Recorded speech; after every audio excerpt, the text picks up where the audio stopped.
তোর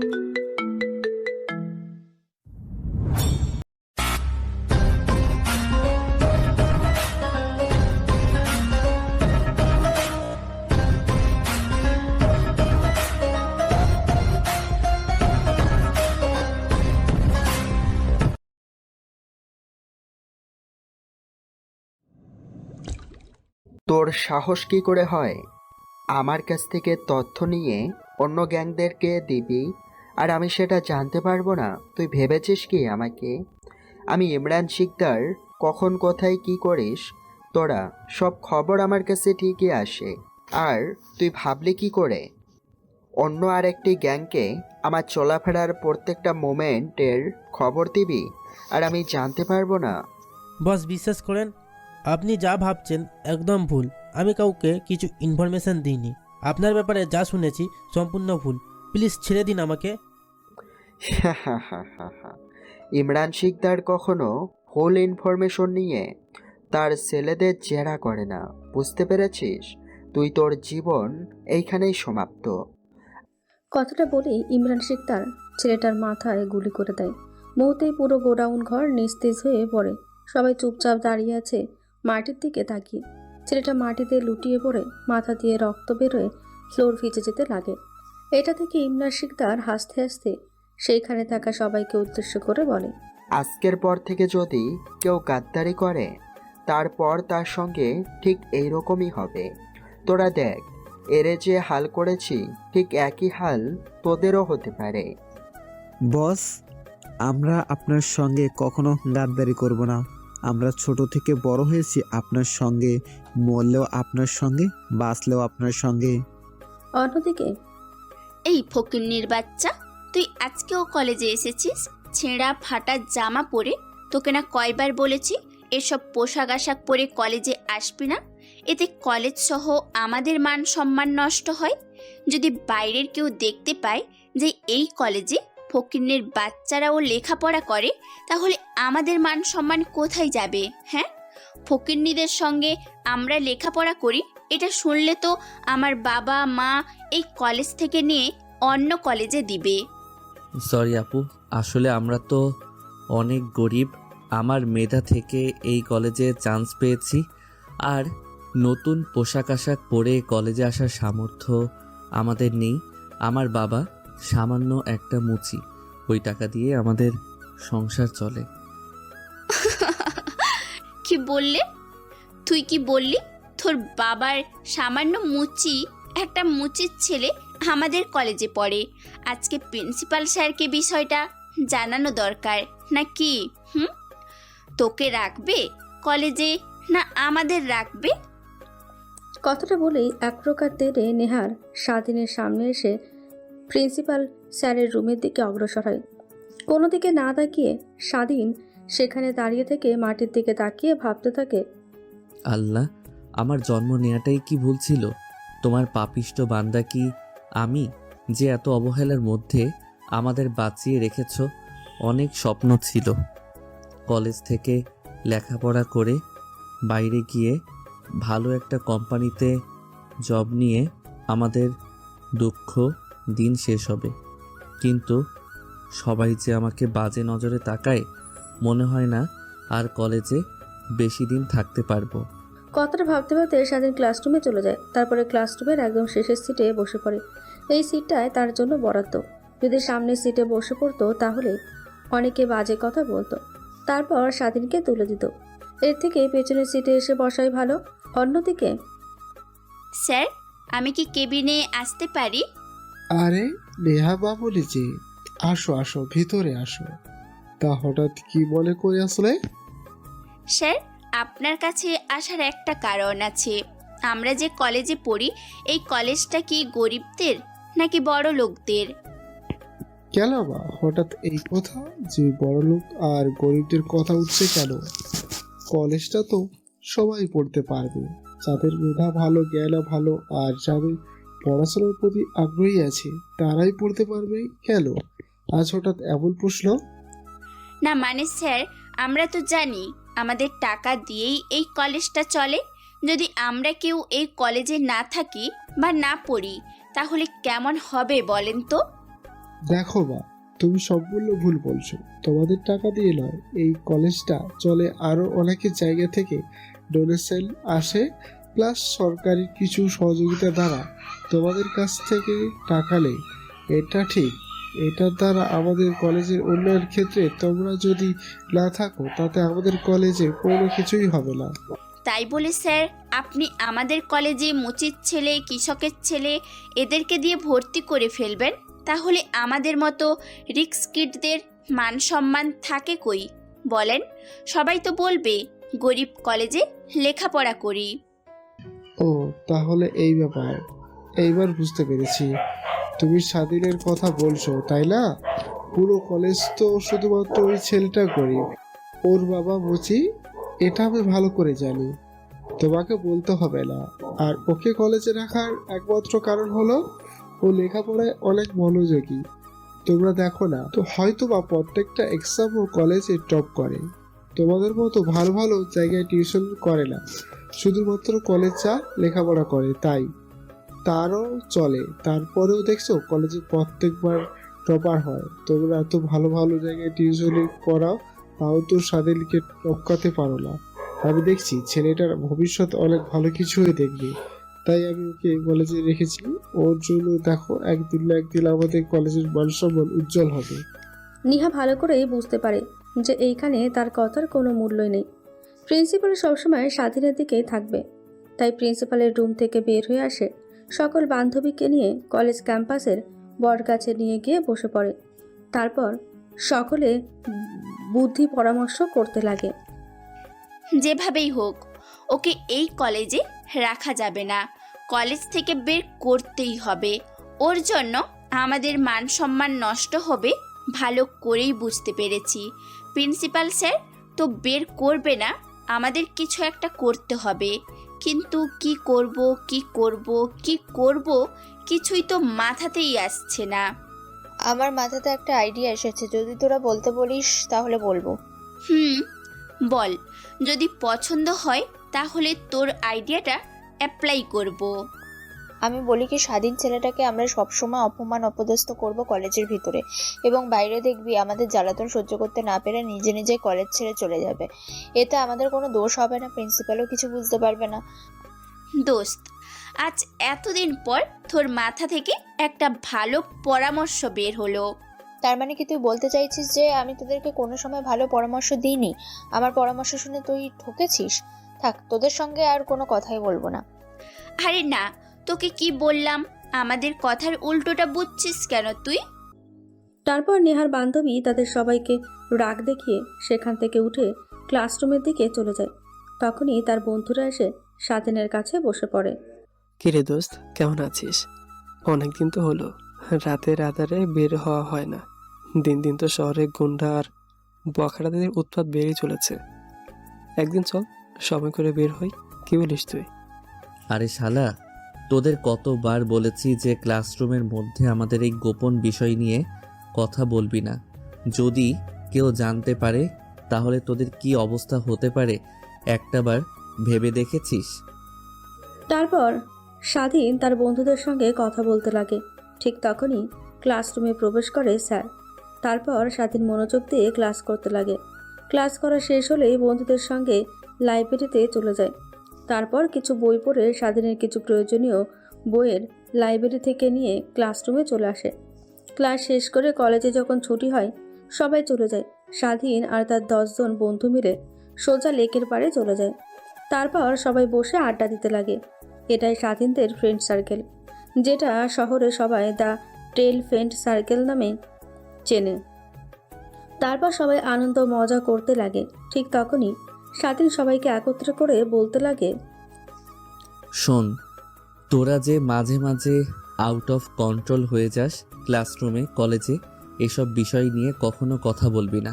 কারণ আমাদের এই গ্রুপটা যদি কেউ জানতে পারে তাহলে আমাদের তো কোনো ক্ষতি করবে, আমাদের ফ্যামিলিরও ক্ষতি করতে পারে। বুঝেছিস? তুই কি চাস তোর জন্য তোর ফ্যামিলির কোনো সমস্যা হোক? না, চাই না যে আমাদের জন্য আমাদের ফ্যামিলির কোনো ক্ষতি হোক। আচ্ছা তুই বল, কি করতে হবে আমাদের? দিন দিন শহরের সন্ত্রাসীদের উৎপাত একদমই বেড়ে যাচ্ছে। আমরা তো শুধু ছোটোখাটো যারা অন্যায় করে পকেটমার চোর এদেরকে শায়েস্তা করি, কিন্তু যারা বড় বড় আন্ডারওয়ার্ল্ডের গডফাদার, পুরো দেশের যারা নিয়ন্ত্রণ করতে সন্ত্রাসীদের দিয়ে, তাদের কিভাবে আমরা ঠেকাবো বলো? একটা গাছকে যখন মারতে যাবি তখন গাছের আগাছা কেটে ফেলে কোনো লাভ নেই। যদি শিকড়টা উপড়ে ফেলতে পারি তাহলেই পুরো গাছটা মরে যাবে। আমি তোদেরকে কি বোঝাতে যাচ্ছি বুঝতে পেরেছিস নিশ্চয়ই? হ্যাঁ, বুঝতে পেরেছি। তাহলে এখন কি আমাদের মোকাবেলা হবে গ্যাংস্টারদের সঙ্গে? গ্যাংস্টারদের বিরুদ্ধে গেলে আমাদের অনেক অস্ত্র শস্ত্র লাগবে, যা আমাদের এখন নেই। আমাদের পারফেক্ট প্ল্যান এগুলো করতে হবে, যেটা এখন আমাদের সম্ভব না। আমি বলি কি, একটা গুপ্ত রুম নিতে হবে আমাদের, সেখানে আমরা সব গ্যাংস্টারদের নিয়ে রিসার্চ করব, তারপর বের করব গ্যাংস্টারদের গডফাদারকে। তারপর আমরা যারা অন্যায় করে ছোটোখাটো তাদেরকে শায়েস্তা করব। আর কিছু কিছু টাকা জোগাড় করে আমরা অস্ত্রশস্ত্র কিনব, আর এগুলো নিয়ে ট্রেনিং নিতে হবে। যেহেতু আমাদের মোকাবেলা হবে ভয়ঙ্কর ভয়ঙ্কর গ্যাংস্টারদের সঙ্গে, আমাদের নিশ্চয়ই ওদের থেকে পাওয়ারফুল হতে হবে। কিন্তু আমাদের তো কেরিয়ার আছে, এইটাতে তো ফোকাস দিতে হবে। আমি তো তোদের আগেই বলেছি আমাদের ক্যারিয়ার আছে। আমাদের দিনের বেলা পরিচয় থাকবে, একটা রাতের বেলায় পরিচয় হয়ে যাবে, আরেকটা দ্য 10 ফ্রেন্ড সার্কেল। আমাদের গ্যাংয়ের নাম, সবাই যেন নাম শুনে ভয় পায়, থরথর করে কাঁপে। আমাদের গ্যাংটা এরকম পর্যায়ে নিয়ে যাব, কিন্তু আমাদের গ্যাংয়ের মূল উদ্দেশ্য থাকবে শুধুমাত্র যারা গরিবদের উপর জুলুম করে, যারা অন্যায় অবিচার কাজ করে, তাদের বিরুদ্ধে দাঁড়িয়ে তাদেরকে শেষ করা। অন্যান্য গ্যাংদের মতো না যারা গরিবদের জুলুম করে। আর আমাদেরটা থাকবে একদমই ভিন্ন, গরিবদেরকে সাহায্য করা। এতে দেখবি খুব অল্পতেই আমরা সকলের মাঝে জনপ্রিয়তা অর্জন করব। আমাদের থাকবে রাতের বেলায় অন্য আরেকটা রূপ, দিনের বেলায় অন্য আরেকটা জগতের রূপ। বুঝতে পেরেছি। তুই আমাদেরকে নিয়ে একটা গ্যাং তৈরি করতে চাচ্ছিস, আমরা তোর কথায় একমত আছি। তারপর সবাই একত্রে হাত মিলায়। তেজ বলে ওঠে। এইভাবে অনেকটা সময় পার হয়ে যায় পার্কের মধ্যে। তারপর তারা সকলে মিলে আরও কিছুক্ষণ আড্ডা দিয়ে কথা বলে যখন বেলা আরেকটু গভীর হয়, তখন তারা বাসায় চলে আসে। স্বাধীন বাসায় গিয়ে দেখে তার মা রান্না করছে। সেই দিকে একবার তাকিয়ে স্বাধীন সোজা তার রুমে চলে যায়। রুমে গিয়ে পোশাক পরিবর্তন করে বাইরে আসে। বাইরে এসে ফ্রেশ হয়ে মায়ের কাছে যেতেই তার মা বলে, বাবা, তোর আজ কলেজ থেকে আসতে এতটা দেরি হলো কেন? প্রত্যেক দিন তো অনেক তাড়াতাড়ি বাড়িতে ফিরিস। আচ্ছা, যাই হোক, তুই এক কাজ কর দেখি, টেবিলের উপর খাবার রাখা আছে, খাবার খেয়ে তুই তোর বাবার কাছে যা। তোর বাবা দুপুরে বাড়িতে আসেনি খাবার খাওয়ার জন্য। পরিবারের কি বেহাল দশা তুই তো সেটা জানিসই। একবেলা কাজ না করলে সংসারই ঠিক মতো চলতে পারে না। তুই গিয়ে কাজ কর আর তোর বাবাকে পাঠিয়ে দে। ঠিক আছে মা, আমি খাবার খেয়ে তারপর না হয় যাই। তারপর স্বাধীন খাবার খেতে লাগে। খাবার খেয়ে তারপর বাসা থেকে বের হয়ে যায়। হাঁটতে হাঁটতে ফুটপাত দিয়ে তার বাবা যেখানে বসে কাজ করতে লাগে সেই দিকে চলে যায়। গিয়ে দেখে তার বাবা একটা লোকের জুতো পরিষ্কার করছে। এটা দেখে অনেকটা খারাপ লাগে, কিন্তু কি আর করার, তাকেও এই কাজ করতে হয়। তারপর ধীরে ধীরে তার বাবার দিকে এগিয়ে যেতে লাগে। ঠিক তখনই দেখে লোকটা তার বাবার বুকে সজোরে একটা লাথি দেয়। তুই চিনিস আমি কে? আমি হলাম এই শহরের নামকরা গ্যাংস্টার ইমরান শিকদারের শালা। আর তুই আমার কাছ থেকে টাকা চাস? তোর সাহস তো কম না। কি বলছেন স্যার? আমি আপনার জুতা পরিষ্কার করে দিচ্ছি। আমি আপনার কাছ থেকে আমার প্রাপ্য মজুরি চাচ্ছি, এর থেকে কিন্তু বেশি কিছু চাচ্ছি না। কিন্তু আপনি আমাকে দেবেন না কেন? আর ইমরান শিকদারকে আমি তো তাকে চিনি না। স্বাধীনের বাবার কথা শুনে ইমরান শিকদারের শালার অনেক রাগ উঠে যায়। তাই স্বাধীনের বাবাকে আবার সজোরে একটা থাপ্পড় লাগিয়ে দেয়।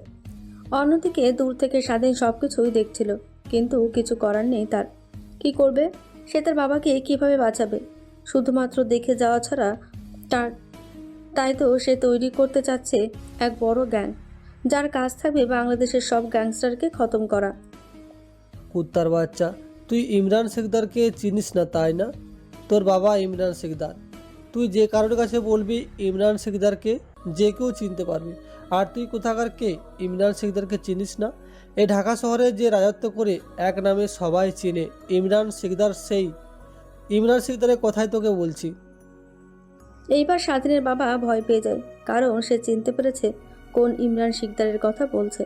ছেলেটা তাই আর কোনো কথা বলে না, সেখান থেকেও চলে যেতে বলে ছেলেটাকে। তারপর একটা থাপ্পড় লাগিয়ে দিয়ে সেখান থেকে লোকটা চলে যায়। স্বাধীন দূর থেকে সব কিছুই দেখে, অনেক রাগ উঠতে লাগে তার মাথায়। অন্যদিকে স্বাধীনের বাবার চোখ দিয়ে এক ফোঁটা পানি বেরোতেই গামছা দিয়ে মুছে ফেলে। একটু পর স্বাধীন তার বাবার কাছে গিয়ে দাঁড়ায়। স্বাধীনের বাবা ডান দিকে উপরের দিকে তাকিয়ে দেখে স্বাধীন। তারপর মুখে একটা কৃত্রিম হাসির রেখা টেনে বলে, বাবা তুমি এইখানে এসেছিস কেন?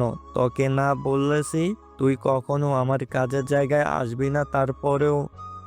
বাবা, তুমি দুপুরে বাসায় যাওনি খাবার খাওয়ার জন্য কেন? মা বলল তোমার শরীর এমনিতে অনেক খারাপ, তুমি যাও, বাসায় যাও, বাসায় গিয়ে খাবার খাও। আর এখান থেকে সরো, আমি বসছি। না, তোকে বসতে হবে না, যা বাসায় যা, একটু পর আমি বন্ধ করে আসছি। তোকে এখানে আমি দেখতে পারবো না। আমার বাবা সাহেব হবে বড় অফিসার, চাকরি করবে, তুই কেন এখানে বসতে যাবি?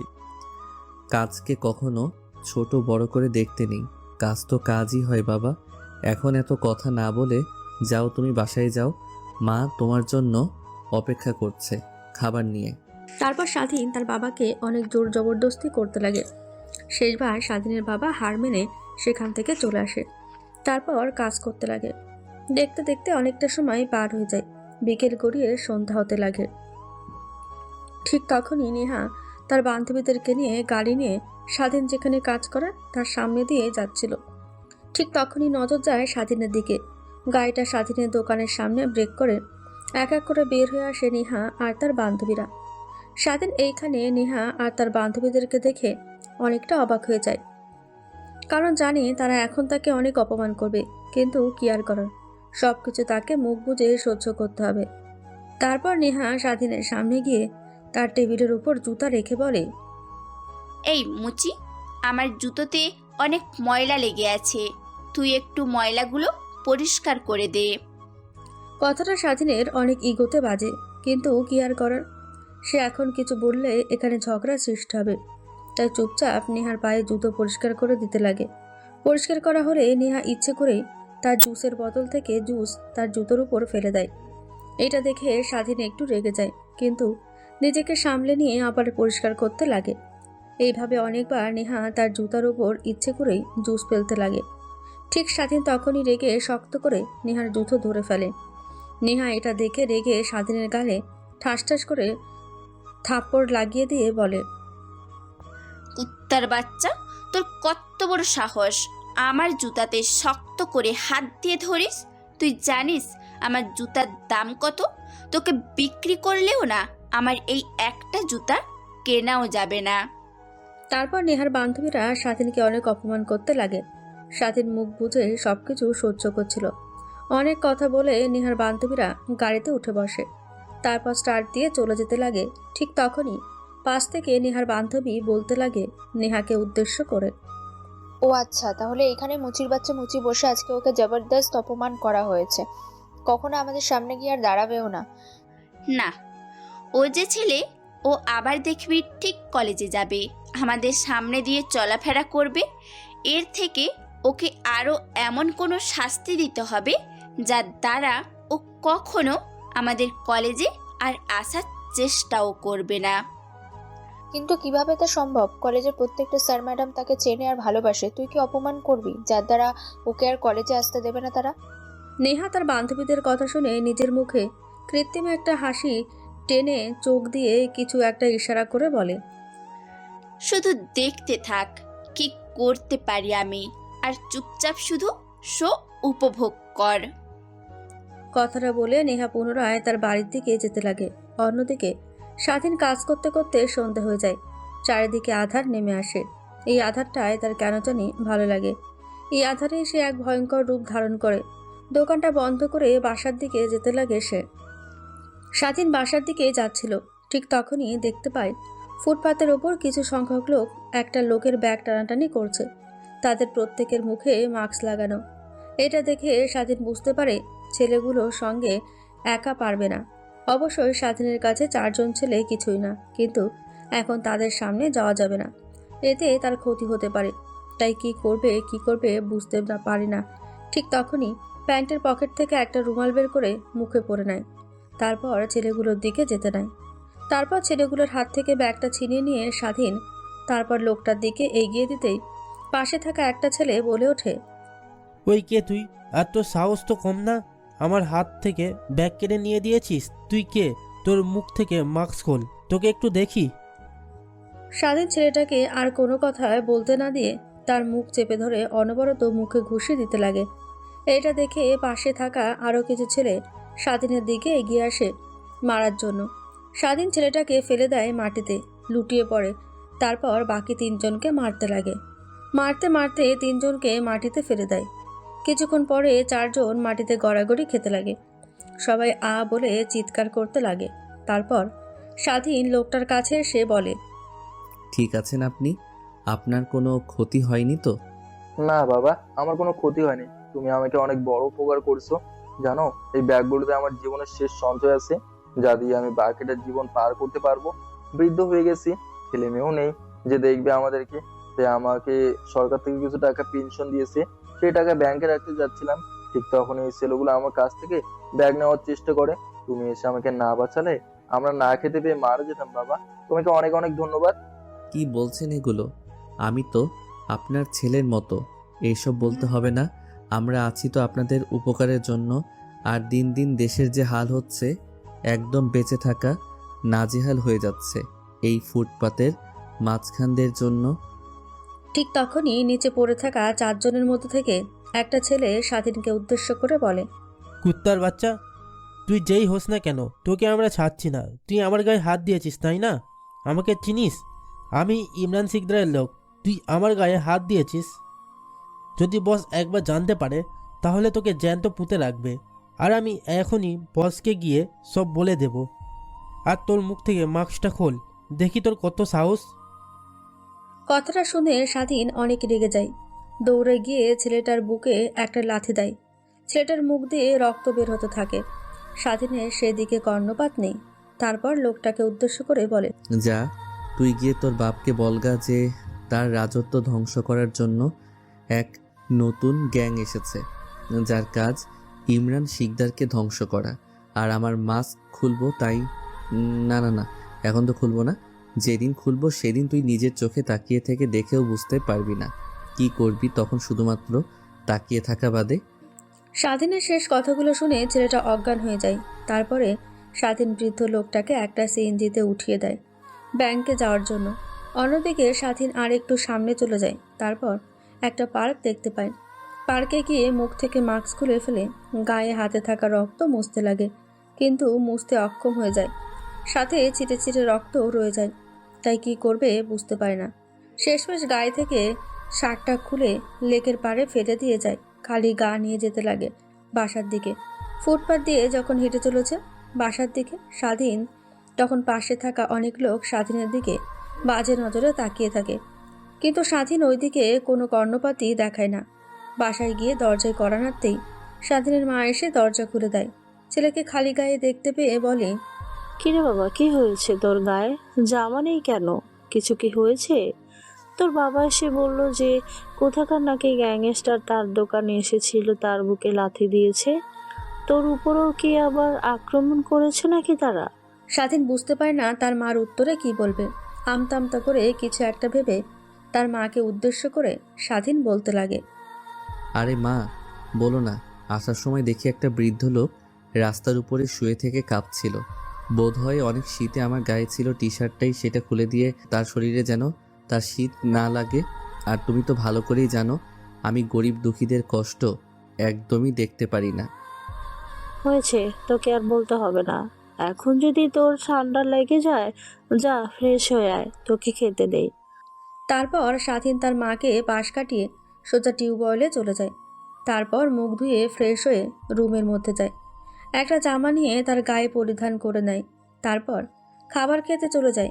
খাওয়া দাওয়া করছিল, ঠিক তখনই তার বাবা পাশ থেকে বলে, কি রে বাবা, তোকে কতবার করে বলেছি তুই আমার কাজের জায়গায় যাবি না? তোকে আমি ওইখানে একদমই দেখতে পারি না। এতবার করে বলি, তোর মাকেও বলি, তারপরও তোর মা কেন ওখানে যেতে দেয়? আমার ছেলে হবে অফিসার, আমার ছেলে কেন ফুটপাতে গিয়ে মানুষের জুতা পরিষ্কার করবে? এটা আমি আবার তাকিয়ে থেকে দেখব? একদমই সহ্য করতে পারবো না। আজকে বলে দিলাম তোকে, আজকের পর থেকে আর কখনো যেন যেতে না দেখি আমি ফুটপাতে আমার সঙ্গে কাজ করতে।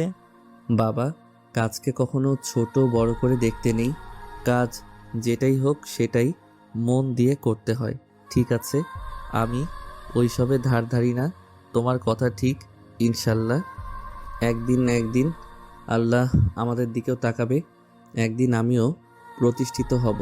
তখন আর তোমাকে আমি ফুটপাতে মুচির কাজ করতে একদমই দেব না। সেই দোয়াটাই করি বাবা। তারপর স্বাধীন খাবার খেতে লাগে। খাওয়া দাওয়া শেষ করে তার রুমে চলে যায়। রুমে গিয়ে ব্যাগ থেকে বই বের করে পড়তে লাগে। রাত যখন অনেকটা গভীর হয়ে যায়, তখন হঠাৎ তার ফোনে একটা SMS-এর শব্দ আসে। ঠিক তখনই স্বাধীন ফোনটা হাতে নিয়ে দেখে তার বন্ধু SMS করেছে আর পার্কে যেতে বলেছে। তাই স্বাধীন তড়িঘড়ি করে বই বস্তুগুলো ব্যাগের ভেতরে রেখে দেওয়াল টপকে বাইরে চলে আসে। দেখতে পায় পুরো রাস্তাটা শুনশান নীরবতা বিরাজ করছে। মাঝে মাঝে দু একটা কুকুর শুয়ে আছে, তার পাশে মানুষও শুয়ে আছে। রাস্তার ল্যাম্পপোস্টের আলো দিয়ে স্বাধীন সামনের দিকে এগিয়ে যেতে লাগে। তারপর সোজা পার্কে চলে যায়। পার্কের ভিতরে প্রবেশ করতে যাবে, ঠিক তখনই দেখতে পায় অনেকগুলো গাড়ি পার্কের সামনে দাঁড় করানো। এইটা দেখে স্বাধীন অনেকটাই চমকে ওঠে। সামনের দিকে আরেক পা এগিয়ে যাবে, ঠিক তখনই পেছন থেকে কে একজন তার হাত চেপে ধরে জোপের ভেতরে নিয়ে যায়। স্বাধীন কিছু একটা বলতে যাবে, কিন্তু বলা সম্ভব হয়ে ওঠে না। একটু পর যখন মুখের ওপর থেকে হাত সরিয়ে ফেলে, তখন স্বাধীন পেছনের দিকে তাকিয়ে দেখে তার সব বন্ধুরা। স্বাধীন এটা দেখে অবাক হয়ে যায়। তাদের দিকে তাকিয়ে প্রশ্ন করে, কিরে, তোরা আমাকে মুখ চেপে ধরে জঙ্গলের ভিতরে নিয়ে আসলি কেন? তোর এত মেসেজ দিয়ে বললি পার্কে যেতে, কিন্তু পার্কের সামনে এতগুলো গাড়ির কারণে, তাও আবার এত রাতে, কিছুই কি হয়েছে? কিছুই তো বুঝতে পারছি না। আরে শালা চুপ কর। আমাদের মনে একই প্রশ্ন, এতগুলো গাড়ি এখানে দাঁড়া করানো কেন? আমরা আরেকটু উদ্বেগ নিয়ে সামনে যাই, দেখতে পাই ওইখানে অস্ত্র ডিল হচ্ছে। অনেক গাড়ি ভর্তি অস্ত্র, হাজার হাজার কোটি টাকার অস্ত্র। এসব দেখে আমরা ভরকে যাই। তাই আমরা তুই আসবি বলে এখানে দাঁড়িয়ে আছি। কখন আসবি, কখন তোকে সাইডে নিয়ে আসবো? তা বুঝতে পেরেছি, কিন্তু হঠাৎ করে পার্কে আসতে বললি কেন? আজকে তো রাতে কোনো মিশন নেই। আমি অনেক আগে থেকে শুনেছিলাম যে আজকে রাতে পার্কে চোরা জ্বালানি হবে, কিন্তু কখনোই ভাবতে পারিনি এত এত লোক আসবে, আর প্রত্যেকের হাতে বন্দুক থাকবে, আর কোটি টাকার বন্দুক বিক্রি হবে। তাহলে জানলে কখনোই আসতে বলতাম না। কিন্তু এখন কি করব? এই বন্দুকগুলো যদি ওদের হাতে চলে যায়, তাহলে আর কত যে নিরীহ লোকের প্রাণ যাবে, তা একদমই ভাবান্তর। আমার কিছু মাথাতে ঢুকছে না। এখন তুই কিছু একটা বল। তারপর স্বাধীন ভাবতে লাগে কি করবে। এতগুলো লোক, আর তারা মাত্র 10 জন। কিভাবে লড়বে? কিন্তু কোনো বুদ্ধি খুঁজে পাচ্ছে না। ঠিক তখনই মনে পড়ে যায় সেই একটা কথার, যেখানে একটা সিংহ, যে কিনা সামান্য পিঁপড়ার কাছে হার মেনেছিল, তার নাক দিয়ে পিঁপড়া যখন ভেতরে প্রবেশ করে তখন ছটফট করতে লাগে। এই কথাটা যখন স্বাধীনের মাথায় আসে, তখন নিজের অজান্তে সকলকে উদ্দেশ্য করে বলে, তাহলে শোন, আমাদের প্রত্যেকের তো রুমাল ব্যবহার করি, তাই না? প্রত্যেকের পকেট থেকে রুমাল বের কর আর মুখে বেঁধে নেই। তারপর কি করতে হবে আমি বলছি। স্বাধীনের কথা অনুযায়ী প্রত্যেককে তার মুখে রুমাল বেঁধে দেয়। তারপর স্বাধীন সবাইকে উদ্দেশ্য করে বলে, এখন আমরা সোজা পার্কে প্রবেশ করব, কিন্তু মেন গেট দিয়ে নয়, পার্কের উল্টো সাইড দিয়ে, যেন কেউ দেখতে না পারে আমাদের। তারপরে চুপি চুপি ওদের পিছনে গিয়ে দাঁড়াবো, কোনো মতো ওদের হাত থেকে গান নেব। তারপর মুখ চেপে ধরে ফাঁকে নিয়ে গিয়ে শুধুমাত্র গলায় ছোট করে আঘাত দিয়ে অজ্ঞান করে ফেলবো। বোঝার চেষ্টা করিস, কেউ জানি মারা না যায়। এক এক করে পিছন থেকে ধীরে ধীরে সবাইকে উধাও করে ফেলবো। ধীরে ধীরে সামনের দিকে এগিয়ে যেতে হবে, তারপর বন্দুক দিয়ে সকলের পা আর হাতে আঘাত করব। বুঝতেই পারছিস কি তোরা আমার প্ল্যানটা? তারপর সবাই স্বাধীনের কথায় হ্যাঁ জবাব দেয়। তারপর স্বাধীন সকলের পজিশন বুঝে নিতে লাগে। একটু পর তারা জঙ্গল থেকে বের হয়ে পার্কের উল্টো দিকে চলে যায়। পেছন দিক দিয়ে পার্কের ভেতরে প্রবেশ করে তারপর ধীরে ধীরে তাদের গ্যাংয়ের মাঝখান দিয়ে ঢুকে পড়ে। কেউ চিনতে পারে না স্বাধীন তার বন্ধুদের। সবাই মনোযোগ দিয়ে তার লিডারদের কথা শুনছে। ঠিক তখনই পেছন থেকে এক এক করে স্বাধীন আর তার বন্ধুরা লোকজনকে নিয়ে যেতে লাগে। একটা ফাঁকা স্থানে নিয়ে গিয়ে গলায় আঘাত দিয়ে অজ্ঞান করে ফেলে। ধীরে ধীরে পেছন থেকে লোক সংখ্যা কমতে লাগে। হঠাৎ করে একজন পেছনের দিকে তাকিয়ে দেখে স্বাধীন একটা ছেলেকে মুখে হাত দিয়ে পেছনের দিকে নিয়ে যেতে লাগছে। লোকটা দেখে চিৎকার দিতে যাবে, ঠিক তখনই স্বাধীন তার কাছে থাকা বন্দুকটা দিয়ে লোকটার মাথায় গুলি করে। কিন্তু কিছু করার নেই, এই একটা লোকের কারণে তাদের পুরো প্ল্যানটা ভেস্তে যেত। তারপর লোকটাকে একটা সাইডে নিয়ে গিয়ে গলায় আঘাত করে অজ্ঞান করে ফেলে। ধীরে ধীরে যখন লোক সংখ্যা কমে যায় তখন স্বাধীন আর তার বন্ধুরা চোখের ইশারা দিয়ে প্রত্যেকে গুলি করতে লাগে। নিমেষে এখানে সবাই সজাগ হয়ে যায়। প্রত্যেকে বন্দুক হাতে নিয়ে যে যার পজিশনে চলে যায়। দেখতে পায় নিজেদের মধ্যেই গুলি করছে ওরা। স্বাধীন এটা দেখে কিছু একটা ইঙ্গিত করতে পারে। তারপর প্রত্যেকে সবাই সাইডে চলে আসে। বুঝলাম না কি হলো। এটা ওরা তো নিজেরা নিজেদের মধ্যে গোলাগুলি করছে। আরে শোন, মাফিয়া জগৎটা আসলেই অনেক খারাপ। ওরা ভেবেছে ওদের কাছ থেকে বন্দুক নেওয়ার জন্য বিনা পয়সায় ওদের উপর আক্রমণ করেছে, আর এই দিকে ওরা ভেবেছে বন্দুক না দিয়ে ওদের কাছ থেকে টাকা নেবে লুট করে। এজন্য ওরা গোলাগুলি করছে। এই কারণে দুই পক্ষের মধ্যে বিশ্বাস না থাকায় গোলাগুলি শুরু হয়ে গেছে। যেই পক্ষ বেঁচে থাকবে তখন সেই পক্ষকে অজ্ঞান করে টাকা পয়সাগুলো নিয়ে গেলেই হবে। আর ওদেরকে একত্র করে বেঁধে পুলিশকে ফোন দিলে হবে। কি বলছিস তুই? এগুলো এদের মতো মাফিয়া লিডার এভাবে রেখে যায়, তাহলে পুলিশের কাছে ধরা পড়লেও এরা ঠিকই বাড়িয়ে চলে আসবে। ওদের হাত তো অনেক বড়। পুলিশদেরকে আগে থেকে দেখিয়ে টাকা দিয়ে আসা হয়েছে। এর থেকে বলি কি, ওদের উপর মায়া করে কোনো লাভ নেই।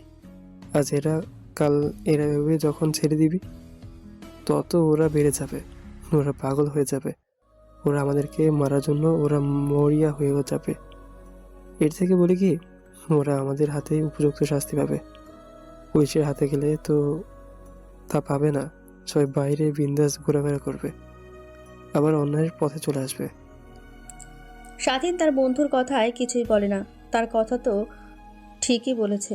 আসলে তো লোকগুলোকে যদি ছেড়ে দেয় তারা মরিয়া হয়ে পড়বে আমাদের মারার জন্য। কিন্তু আমরা যদি তাকে মেরে ফেলি তাহলে তো তারা আর কখনোই বেড়ে উঠবে না। অবশ্য লোকগুলোর আর কি দোষ, তারা তো টাকার বিনিময়ে কাজ করছে এই পথে। কিন্তু ছেড়ে দিলে তো আর তারা ভালো হয়ে যাবে না, আবার ঠিক খারাপ পথে চলে আসবে। তাই স্বাধীন তার বন্ধুর কথায় সায় জানায়।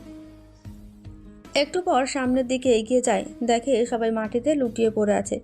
শুধু একটা লোক বেঁচে আছে, তাও আবার বন্দুক ধরে রয়েছে আর বলছে, তিল তিল করে এই সাম্রাজ্য গড়ে তুলেছি ইমরান সিকদারকে মারার জন্য, আর তোরা কিনা আমার সাম্রাজ্য ধ্বংস করবি? তা তো হতে দিব না। এই বন্দুকগুলো আমার, এই টাকা পয়সা সব আমার, আমার কাছ থেকে কেউ ছিনিয়ে নিতে পারবে না।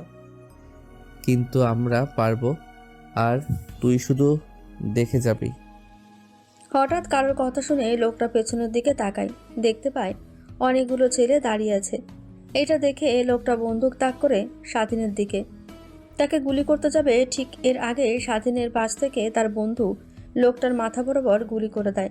নিমেষেই পুরো পার্কটা পরিণত হয় মৃত্যুপুরীতে। কেউ আর বেঁচে নেই, শুধুমাত্র স্বাধীন আর তার বন্ধুরা বাদে। তারপর বন্দুক আর টাকা পয়সাগুলো একটা গাড়িতে লোড করে স্বাধীন আর তার বন্ধুরা তারপর সেইখানে থাকা প্রত্যেকজনকে একত্র করে একটা শক্ত মোটা রশিদে সকলকে বেঁধে তার গায়ে একটা চিঠি লিখে রেখে আসে। দ্য 10 ফ্রেন্ড সার্কেল নতুন গ্যাংস্টার। আমাদের এখন মূল লক্ষ্য হলো যারা এই সমাজে অন্যায় করে বেড়ায় তাদের রুখে দাঁড়ানো, গরিবের পাশে দাঁড়ানো, আর যারা গরিবদের উপর জুলুম করে তাদেরকে ঠিক এদের মতো হাল করা। তো বি কেয়ারফুল।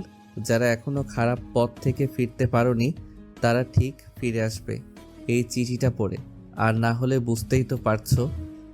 তারপর স্বাধীন সেইখানে থাকা একটা লোকের পকেট থেকে ফোন বের করে 999-এ ফোন করে ফোন রিসিভ হওয়ার পর ওই বাস থেকে তখন স্বাধীন বলতে লাগে, প্লিজ প্লিজ স্যার, আমাদের বাঁচান, ওরা আমাদেরকে মেরে ফেলবে। প্লিজ স্যার বাঁচান, প্লিজ প্লিজ, আমরা মরতে চাই না স্যার। কথাটা বলেই স্বাধীন ফোন কেটে দেয়। তারপর অট্টহাসিতে লুটিয়ে পড়ে। স্বাধীনের হাসি দেখে সেইখানে থাকা তার সকল বন্ধুরা হাসতে লাগে। তারপর ফোনটা জোরে সোরে আছাড় দিয়ে ভেঙে ফেলে সেইখানে। তারপর গাড়ি স্টার্ট দিয়ে চলে যেতে লাগে জঙ্গলের দিকে। ঠিক তখনই স্বাধীনের বন্ধু তার দিকে তাকিয়ে বলতে লাগে, এখন কি করবি? এত কোটি কোটি টাকার মাল সামান কোথায় রাখবি যদি পুলিশের হাতে ধরা পড়ি? আর আমাদের তো কোনো গুপ্ত আস্তানা নেই যে এগুলো সেখানে গিয়ে রাখবো। এখন তো এই মাল সামানা নিয়ে বাইরে ঘোরাঘুরি করা আমাদের জন্য একদমই ক্ষতিকর। কি করব কিছুই মাথায় আসছে না। তুই কিছু একটা বলতো। দেখো, আমাদের জন্য পর্যাপ্ত পরিমাণে গুলি পেয়ে গেছি, বোমাও পেয়ে গেছি, আমাদের গ্যাংয়ের পাওয়ারফুল সব অস্ত্র পেয়ে গেছি, টাকাও পেয়ে গেছি। কিন্তু এখন একটা পরিত্যক্ত ঘর মানে জায়গা লাগবে যার সম্পর্কে কেউ তেমন একটা জানে না। তোদের মধ্যে যদি কারোর জানাশোনা থাকে কোনো গুপ্ত জায়গা যেখানে কেউ যায় আসা করে না, আবার কেউ বুঝতেও পারবে না। হ্যাঁ, আমি একটা এরকম জায়গা চিনি। আমার দাদারা ছিল ডাকাত। তখন শুনেছি জঙ্গলের ঠিক মাঝখানে একটা পরিত্যক্ত বাড়িতে তারা সকল ডাকাতি মাল সম্মান নিয়ে এসে রাখতো। একটা গুহার মধ্যে কেউ জানতে পারতো না। দাদা মাঝে মধ্যে আমাদেরকে গল্প শোনাতেও, আগেও সত্যি কি না মিথ্যা তা জানি না। অবশ্য আমার দাদির কাছেও শুনেছি আমার দাদা তার পুরো বংশ ছিল একটা ভয়ঙ্কর ডাকাত। সবাই তাদেরকে দেখে ভয় পেত। আমার মনে হয় কি একটাবার গিয়ে দেখা আসা উচিত জঙ্গলের মাঝখানে আদৌ কি সেই গুপ্ত গুহা আছে কি না। তারপর স্বাধীন গাড়ি চালিয়ে যেতে লাগে গুহার দিকে। রাস্তার উপর গাড়ি রেখে হাঁটতে লাগে জঙ্গলের মাঝখানে। গাড়ি নিয়ে যায় তখন গাড়ির টায়ারের চাপ দেখে আবার যদি বলিস কিংবা অন্যান্য গ্যাং তাদের দিকে এগিয়ে আসে, এজন্যে ফাঁকে গাড়ি রেখে আসে। তারপর জঙ্গলের মাঝখানে গিয়ে দেখে কিছু নেই। দেখতে পায় একটা ছোট পাথর। স্বাধীন সেদিকে এগিয়ে যেতেই হঠাৎ পাথরের হাত লাগে। তার ঠিক তখনই একটা দরজা খুলে যায়। স্বাধীন আর তার বন্ধুরা এটা দেখে অনেক খুশি হয়। অবশেষে একটা গুপ্ত জায়গা পেয়েছে তারা, যেখানে রিসার্চ করতে পারবে, আরও অনেক কিছু করতে পারবে। তারপর পকেট থেকে ফোন বের করে ফ্ল্যাশ অন করে গুহার ভেতরে প্রবেশ করতে লাগে। চারপাশে অন্ধকার, আগের মতো কিছুই নেই, শুধুমাত্র মাকড়সার জাল বিছানো, চারপাশে পরিত্যক্ত হয়ে আছে। তারপর স্বাধীন আর তার বন্ধুরা আশেপাশে পরিষ্কার করতে লাগে। একটা সুন্দর ঘর স্থাপিত হয় সেখানে। এইটা দেখে স্বাধীন সৌরভের কাছে এসে তার গায়ে হাত রেখে, শালা, তোকে নিয়ে একটা কাজের কাজ হয়েছে। তোর দাদারা যে আগে এই রকম ছিল আমাদের তো আগে বলিসনি। আরে শালা, মান সম্মানের একটা বিষয় আছে নাকি? তোদেরকে এভাবে বলবো, তোরা আবার যদি আমাকে এই বিষয় নিয়ে খেপাতি।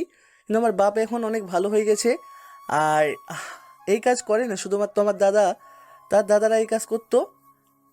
তারপর গুপ্ত গুহাটা পরিষ্কার করা হলে গাড়ি থেকে সব মাল ভেতরে নিয়ে আসে। কিন্তু গুহাটা এখনো অন্ধকার। তাই স্বাধীন সকলকে বলে, কালকে সবাই যে যার বাসায় বলবি যে আমাদের গ্রুপ স্টাডি করতে হবে, তারপর এখানে আসবো, আমাদের কাজ করতে হবে, ঘরটা একদম নতুন করে তুলতে হবে। অন্ধকার হয়ে আসছে, অন্ধকার থেকে পরিপূর্ণ করতে হবে। এখানে বেশ কিছু টাকা আছে, এটা দিয়ে আমরা ঠিক ভালো মতোই চলতে পারবো, এইটা বুঝতে পারছি। এই টাকাগুলো নিয়ে আমাদের গুহা নতুন করার জন্য সব মাল সামান নিয়ে কালকে রাতে আসবো। তারপর সব পরিষ্কার করে একদম নতুন করে তুলবো। এইখানে আমাদের রিসার্চ করতে হবে। ওকে বস, বুঝতে পারছি। তা এখন আমার একটাই প্রশ্ন হলো যে আমার বাসায় কি বলে আসবো? যদি বলি গ্রুপ স্টাডি, তাহলে বলবে কার বাসায়, কখন আসবি, কি করবি? সব বন্ধু কোথাকার বন্ধু, এর থেকে বলি কি এইভাবে রাতে লুকিয়ে লুকিয়ে আসলেই ভালো হবে। দেখ, আজ হয়তোবা আমার বাবা মা টের পেল না, কালকেও টের পেল না, পরশু হয়তোবা কোনোভাবে বোঝা যায় যে আমার রাত বাসাতে নেই, তখন কি হবে? স্বাধীন একদম ঠিক কথা বলেছে। আমরা বলবো যে কিছু মাস পরে এক্সাম, তার জন্য সব বন্ধু মিলে গ্রুপ স্টাডি করব। আমরা না হয় তোর বাসার কথা বলবো, তুই না হয় আমার বাসার কথা বলবি, কি বলিস? তারপর সবাই সাজায় যে তারা গ্রুপ স্টাডির কথাই বলবে, না হলে তাদের ফ্যামিলি যদি একটাবার বুঝে যায় তারা রাতে তাদের রুমে থাকে না, তাহলে অনেক কথা শুনতে হবে তাদের। তাই রুমের ভিতরে যতটুকু পারে তারা জায়গায় জায়গায় পরিষ্কার করে ফেলে। শুধুমাত্র এখন লাইট দিয়ে আলোকিত করতে হবে রুমটা। তারপর সবাই গুহা থেকে বের হয়ে যায়। তারপর গুহার যে বন্ধ করার সুইচটা সেটা চাপ দিতেই গুহা বন্ধ হয়ে যায়। তারপর তারা গাড়িটা নিয়ে গিয়ে একটা খালে ফেলে দেয়। তারপর সবাই যে যার বাসায় চলে যায়। স্বাধীন তার বাসায় গিয়ে দেওয়াল টপকে ভেতরে প্রবেশ করে, দরজা দিয়ে ভেতরে ঢুকে দরজা আটকে দিয়ে খাটের উপর গিয়ে ঘুমানোর চেষ্টা করে। পরের দিন সকালবেলা বস, আপনি এখানে ঘুমাচ্ছেন আর ওইদিকে কে বা কারা যেন আমাদের পুরো গ্যাংকে মেরে ফেলেছে। সঙ্গে বিদেশ থেকে যে গ্যাংস্টাররা এসেছিল আমাদের সঙ্গে অস্ত্রের ডিল করতে, তাদেরকেও মেরে ফেলেছে। আমাদের কোটি কোটি টাকা আর অস্ত্র নিয়ে কারা যেন চলে গেছে। কি বলছিস তুই? কার এত সাহস যে আমার সঙ্গে পাঙ্গা নিতে যাবে? দেখ, দুই পক্ষের মধ্যে গ্যাঞ্জাম লেগে দেখ গিয়ে আমাদের লোক কিংবা ওই পক্ষের লোক টাকা পয়সা অস্ত্র শস্ত্র নিয়ে চলে গিয়েছে, আর যারা মারা গিয়েছে তাদেরকে ওইখানে রেখে চলে গিয়েছে। না বস, আপনি একদম ভুল ভাবছেন। ওইখানে যারা গিয়েছিল আমাদের লোক সবাই মারা গিয়েছে, আর বিদেশ থেকে যারা এসেছিল ডিল করার জন্য তারাও মারা গিয়েছে। কেউ ফেরেনি দেশ থেকে। আমরা অনেক খোঁজ খবর নিয়েছি, আর সকলকে মেরে একত্রে একটা রশি দিয়ে বেঁধে রেখে গিয়েছে। আর তাদের মধ্যে একজনের পকেটে একটা চিঠি দেখতে পাওয়া গিয়েছে। কথাটা শুনে ইমরান শিকদার একটু নড়েচড়ে বসে, কারণ ছেলেটার বলা কথাগুলোর মধ্যে আসলেই কেমন যেন একটা রহস্যের গন্ধ পাচ্ছে সে। তাই উদ্বেগ নিয়ে ইমরান শিকদারের ছেলেটাকে প্রশ্ন করে, কি বলছিস তুই? চিঠি রেখে গিয়েছে, তাও আবার আমাদেরকে মেসেজ দেওয়ার জন্য? দেখি একবার মেসেজটা দেখি। বস, আমরা তো পাইনি। চিঠিটা পুলিশের হাতে পড়েছে, আর ফোন করেছি আমাদের কাছে চলে আসবে। আপনি একটা বাড়ি টিভি অন করে দেখেন আমাদের লোকদেরকে কীভাবে মেরেছে। নিশ্চয়ই আমাদের টপকানোর জন্য এই ঢাকা শহরে আরও একটা নতুন গ্যাংয়ের উৎপত্তি হচ্ছে আমাদের নজরদারির আড়ালে। কি বলছিস তুই? দুই একটা ছেলেদেরকে মেরেই আমাদের গ্যাংকে ধ্বংস করা এতটা সহজ না। আমি তিলে তিলে আমার এই পুরো সাম্রাজ্য করে তুলেছি। আমি তো আমার চোখের সামনে আর এইটা নষ্ট হতে দেখতে পারবো না। কে এই কাজ করেছে খোঁজ লাগা। আজকে দিনের মধ্যে যদি না পারিস তাহলে তোদের সবার খবর আছে। আর টিভিটা অন করে যা, আমি দেখি খবর। তারপর লোকটা যাওয়ার সময় টিভি অন করে দরজা লাগিয়ে চলে যায়। ইমরান শিকদার একটা মেয়ে নিয়ে শুয়েছিল, তাকে জোর করে তুলে রুম থেকে বের করে দেয়। টিভিতে দেখানো শুরু করে খবর। পুরো গোডাউন ঘরে রক্তের রাঙান্বিত হয়ে আছে। প্রত্যেকটা কোনায় কোনায় রক্তের স্পষ্ট ছাপ, যেখানে তার ছেলেপেলে মরে পড়ে আছে। আবার বিদেশ থেকে যারা এসেছিল তাদের ওই মৃতদেহ পড়ে আছে সেইখানে। এক অন্যরকম রক্তক্ষয়ী দৃশ্য, যেটা দেখে স্বয়ং ইমরান শিকদার কেঁপে ওঠে, কারণ সে তার জন্মে কখনো এইরকম কিছু দেখেনি। ইমরান শিকদার রেগে তার মাথার চুল চেপে ধরে নিজের হাত দিয়ে আর জোরে চিৎকার দিতে লাগে। ঠিক তখনই খবর টিভির ভেতর থেকে খবরে বলতে থাকে, ঢাকা মিরপুর কেন্দ্রীয় পৌর পার্কে রাত আনুমানিক 2টার দিকে বাংলাদেশি গ্যাংস্টার প্লাস বিদেশি গ্যাংস্টারদের মাঝখানে অস্ত্রের ডিল হচ্ছিল। ঠিক তখনই তাদের দুই পক্ষের কথা কাটাকাটির পর্যায়ে তারা বাংলাদেশ গ্যাংস্টারের সঙ্গে লেগে পড়ে। অন্যদিকে বিদেশি গ্যাংস্টাররাও কমে যায় না, তারাও লেগে পড়ে। এরই মধ্যে দুই পক্ষের গোলাগুলিতে সবাই মরে যায়। ইমরান শিকদারকে দেওয়া তথ্যগুলো একদমই ভুল, নাকি টিভিতে দেখানো খবরই ভুল, কোনটাই বুঝতে পারছে না সে। টিভিতে খবরে বলছে অন্য কথা, আর এইটা দেখে ইমরান শিকদার অনেকটা রেগে যায়। নিজের রাগকে কন্ট্রোল করতে না পেরে রুমের বাইরে চলে আসে। ওই অবস্থাতেই বাইরে এসে জোরে জোরে চিৎকার দিতে লাগে। অন্যদিকে তার ছেলেপেলেরা ইমরান শিকদারের ওই রকম রক্তক্ষয় চিৎকার শুনে ভয় পেয়ে যায়। তারপর সবাই বাড়ির ভেতরে প্রবেশ করে। ইমরান শিকদার সকল ছেলেদেরকে উদ্দেশ্য করে বলে, আমার সাথে কি মশকরা হচ্ছে নাকি? টিভিতে বলছে আর এক খবর, আর তুই বলছিস আর এক কথা। কোনটা সত্যি কিছুই তো বুঝতে পারছি না। বস আমি তো নিজেও জানি না টিভিতে কেন ওই খবর প্রচার হচ্ছে। এর মধ্যে নিশ্চয়ই কোনো না কোনো কারণ তো আছেই। আমাদেরকে সেটা বের করতে হবে। নাকি যারা মেরেছে লোকজনদের তাদের হাত নাকি পুলিশের হাত রয়েছে। আমি ভালো করেই বুঝতে পারছি এটা নির্ঘাত পুলিশদের কাজ। শালারা নুন খেয়ে আমাদের গুণ না গিয়ে অন্যের পক্ষে চলে গেল, এটা তো একদমই বেমানান হয়ে গেল। শালা ওদের খবর আছে, এখনই ফোন করে আসতে বল ইন্সপেক্টরকে আমার বাসায়। কথাটা বলে যেই ইমরান শিকদারের ছেলেটা পুলিশ কনস্টেবলকে ফোন করতে যাবে, ঠিক তখনই দৌড়াতে দৌড়াতে রুমের ভেতরে প্রবেশ করে পুলিশ ইন্সপেক্টর। ইমরান শিকদার দেখে রেগে গিয়ে ধরে দেওয়ালের সাথে নিয়ে গিয়ে বলে, উত্তার বাচ্চা, তুই আমাদের হয়ে খাবি আবার অন্যের গিয়ে গান গাবি? এটা তো হওয়া যায় না। আবার আমার কাছে এসেছিস দৌড়াতে দৌড়াতে। তোর মতলব কি? তোর অবস্থা কিন্তু শেষ করে ফেলবো। আমার লোকজনকে মেরে ফেলেছিস, ওরা আমার কোটি কোটি টাকার অস্ত্র নিয়ে গেছে। ওরা ওদের কি অবস্থা করবে ওরা একটাবারও ভাবতেও পারবে না। বস শান্ত হন, এত রাগান্বিত হবেন না। আমরা টিভিতে প্রচার করছি, মিথ্যা নিউজ না হলে আমাদের উপর মহল থেকে অনেক অনেক প্রভাব আসবে, আর কেসটা সলিউশন করার জন্য অনেক প্যারা আসবে।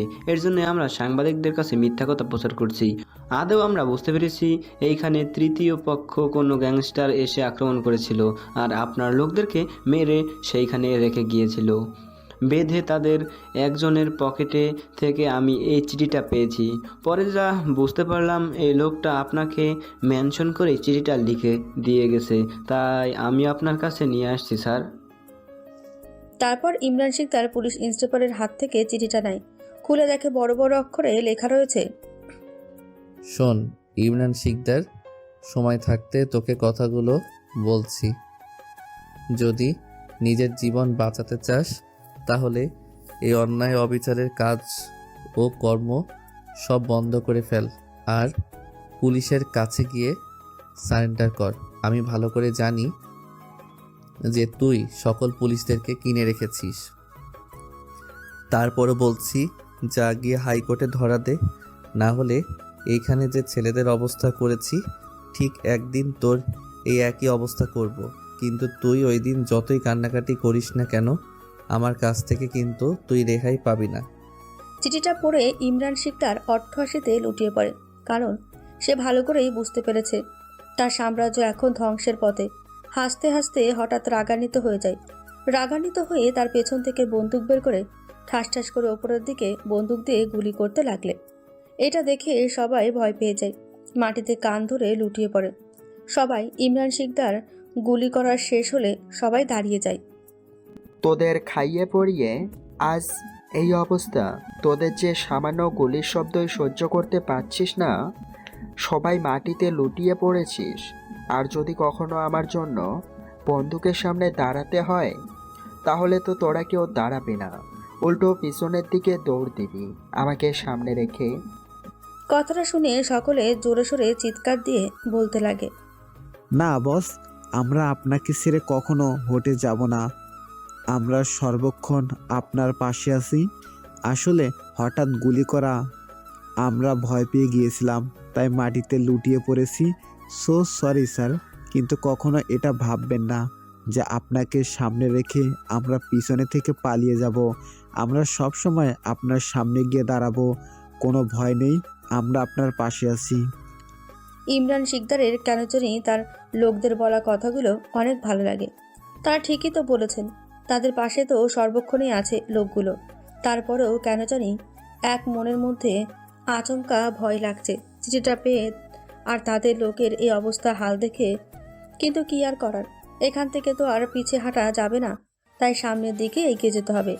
তাই ইমরান শিকদার সকলকে উদ্দেশ্য করে বলে, আমার লোকেদের আর বিদেশের লোকেদের যারা মেরেছে তারা নিশ্চয়ই বাংলাদেশেরই লোক। আর ঢাকায় যেহেতু আমার সব কিছু জানে, অবশ্যই ঢাকার শহরে তারা আছে, এখনো অবস্থান করেছে। তোরা যেভাবেই হোক বের করবি। প্রয়োজন হলে রাস্তাঘাটে যখনই সন্দেহজনক কাউকে মনে হবে তখন তাকে তুলে নিয়ে আসবে এখানে, তারপর মারধর করবি। যদি বুঝতে না পারিস তাহলে ছেড়ে দিবি। ওকে বস, আমরা এখনই ঝাঁপিয়ে পড়ছি। দেখি ওরা যেখানে লুকিয়ে থাকুক না কেন আমরা বের করে নিয়ে আসব। যেমন গুহা বা যাই হোক তার মধ্যেই ঢুকে থাকুক না কেন, ওদের শেষ হবে আমাদের হাতেই। আমাদেরকে মারতে চাই ওরা, তাই না? ওদের এক নিয়ন্ত্রণ মৃত্যু দেব আমরা।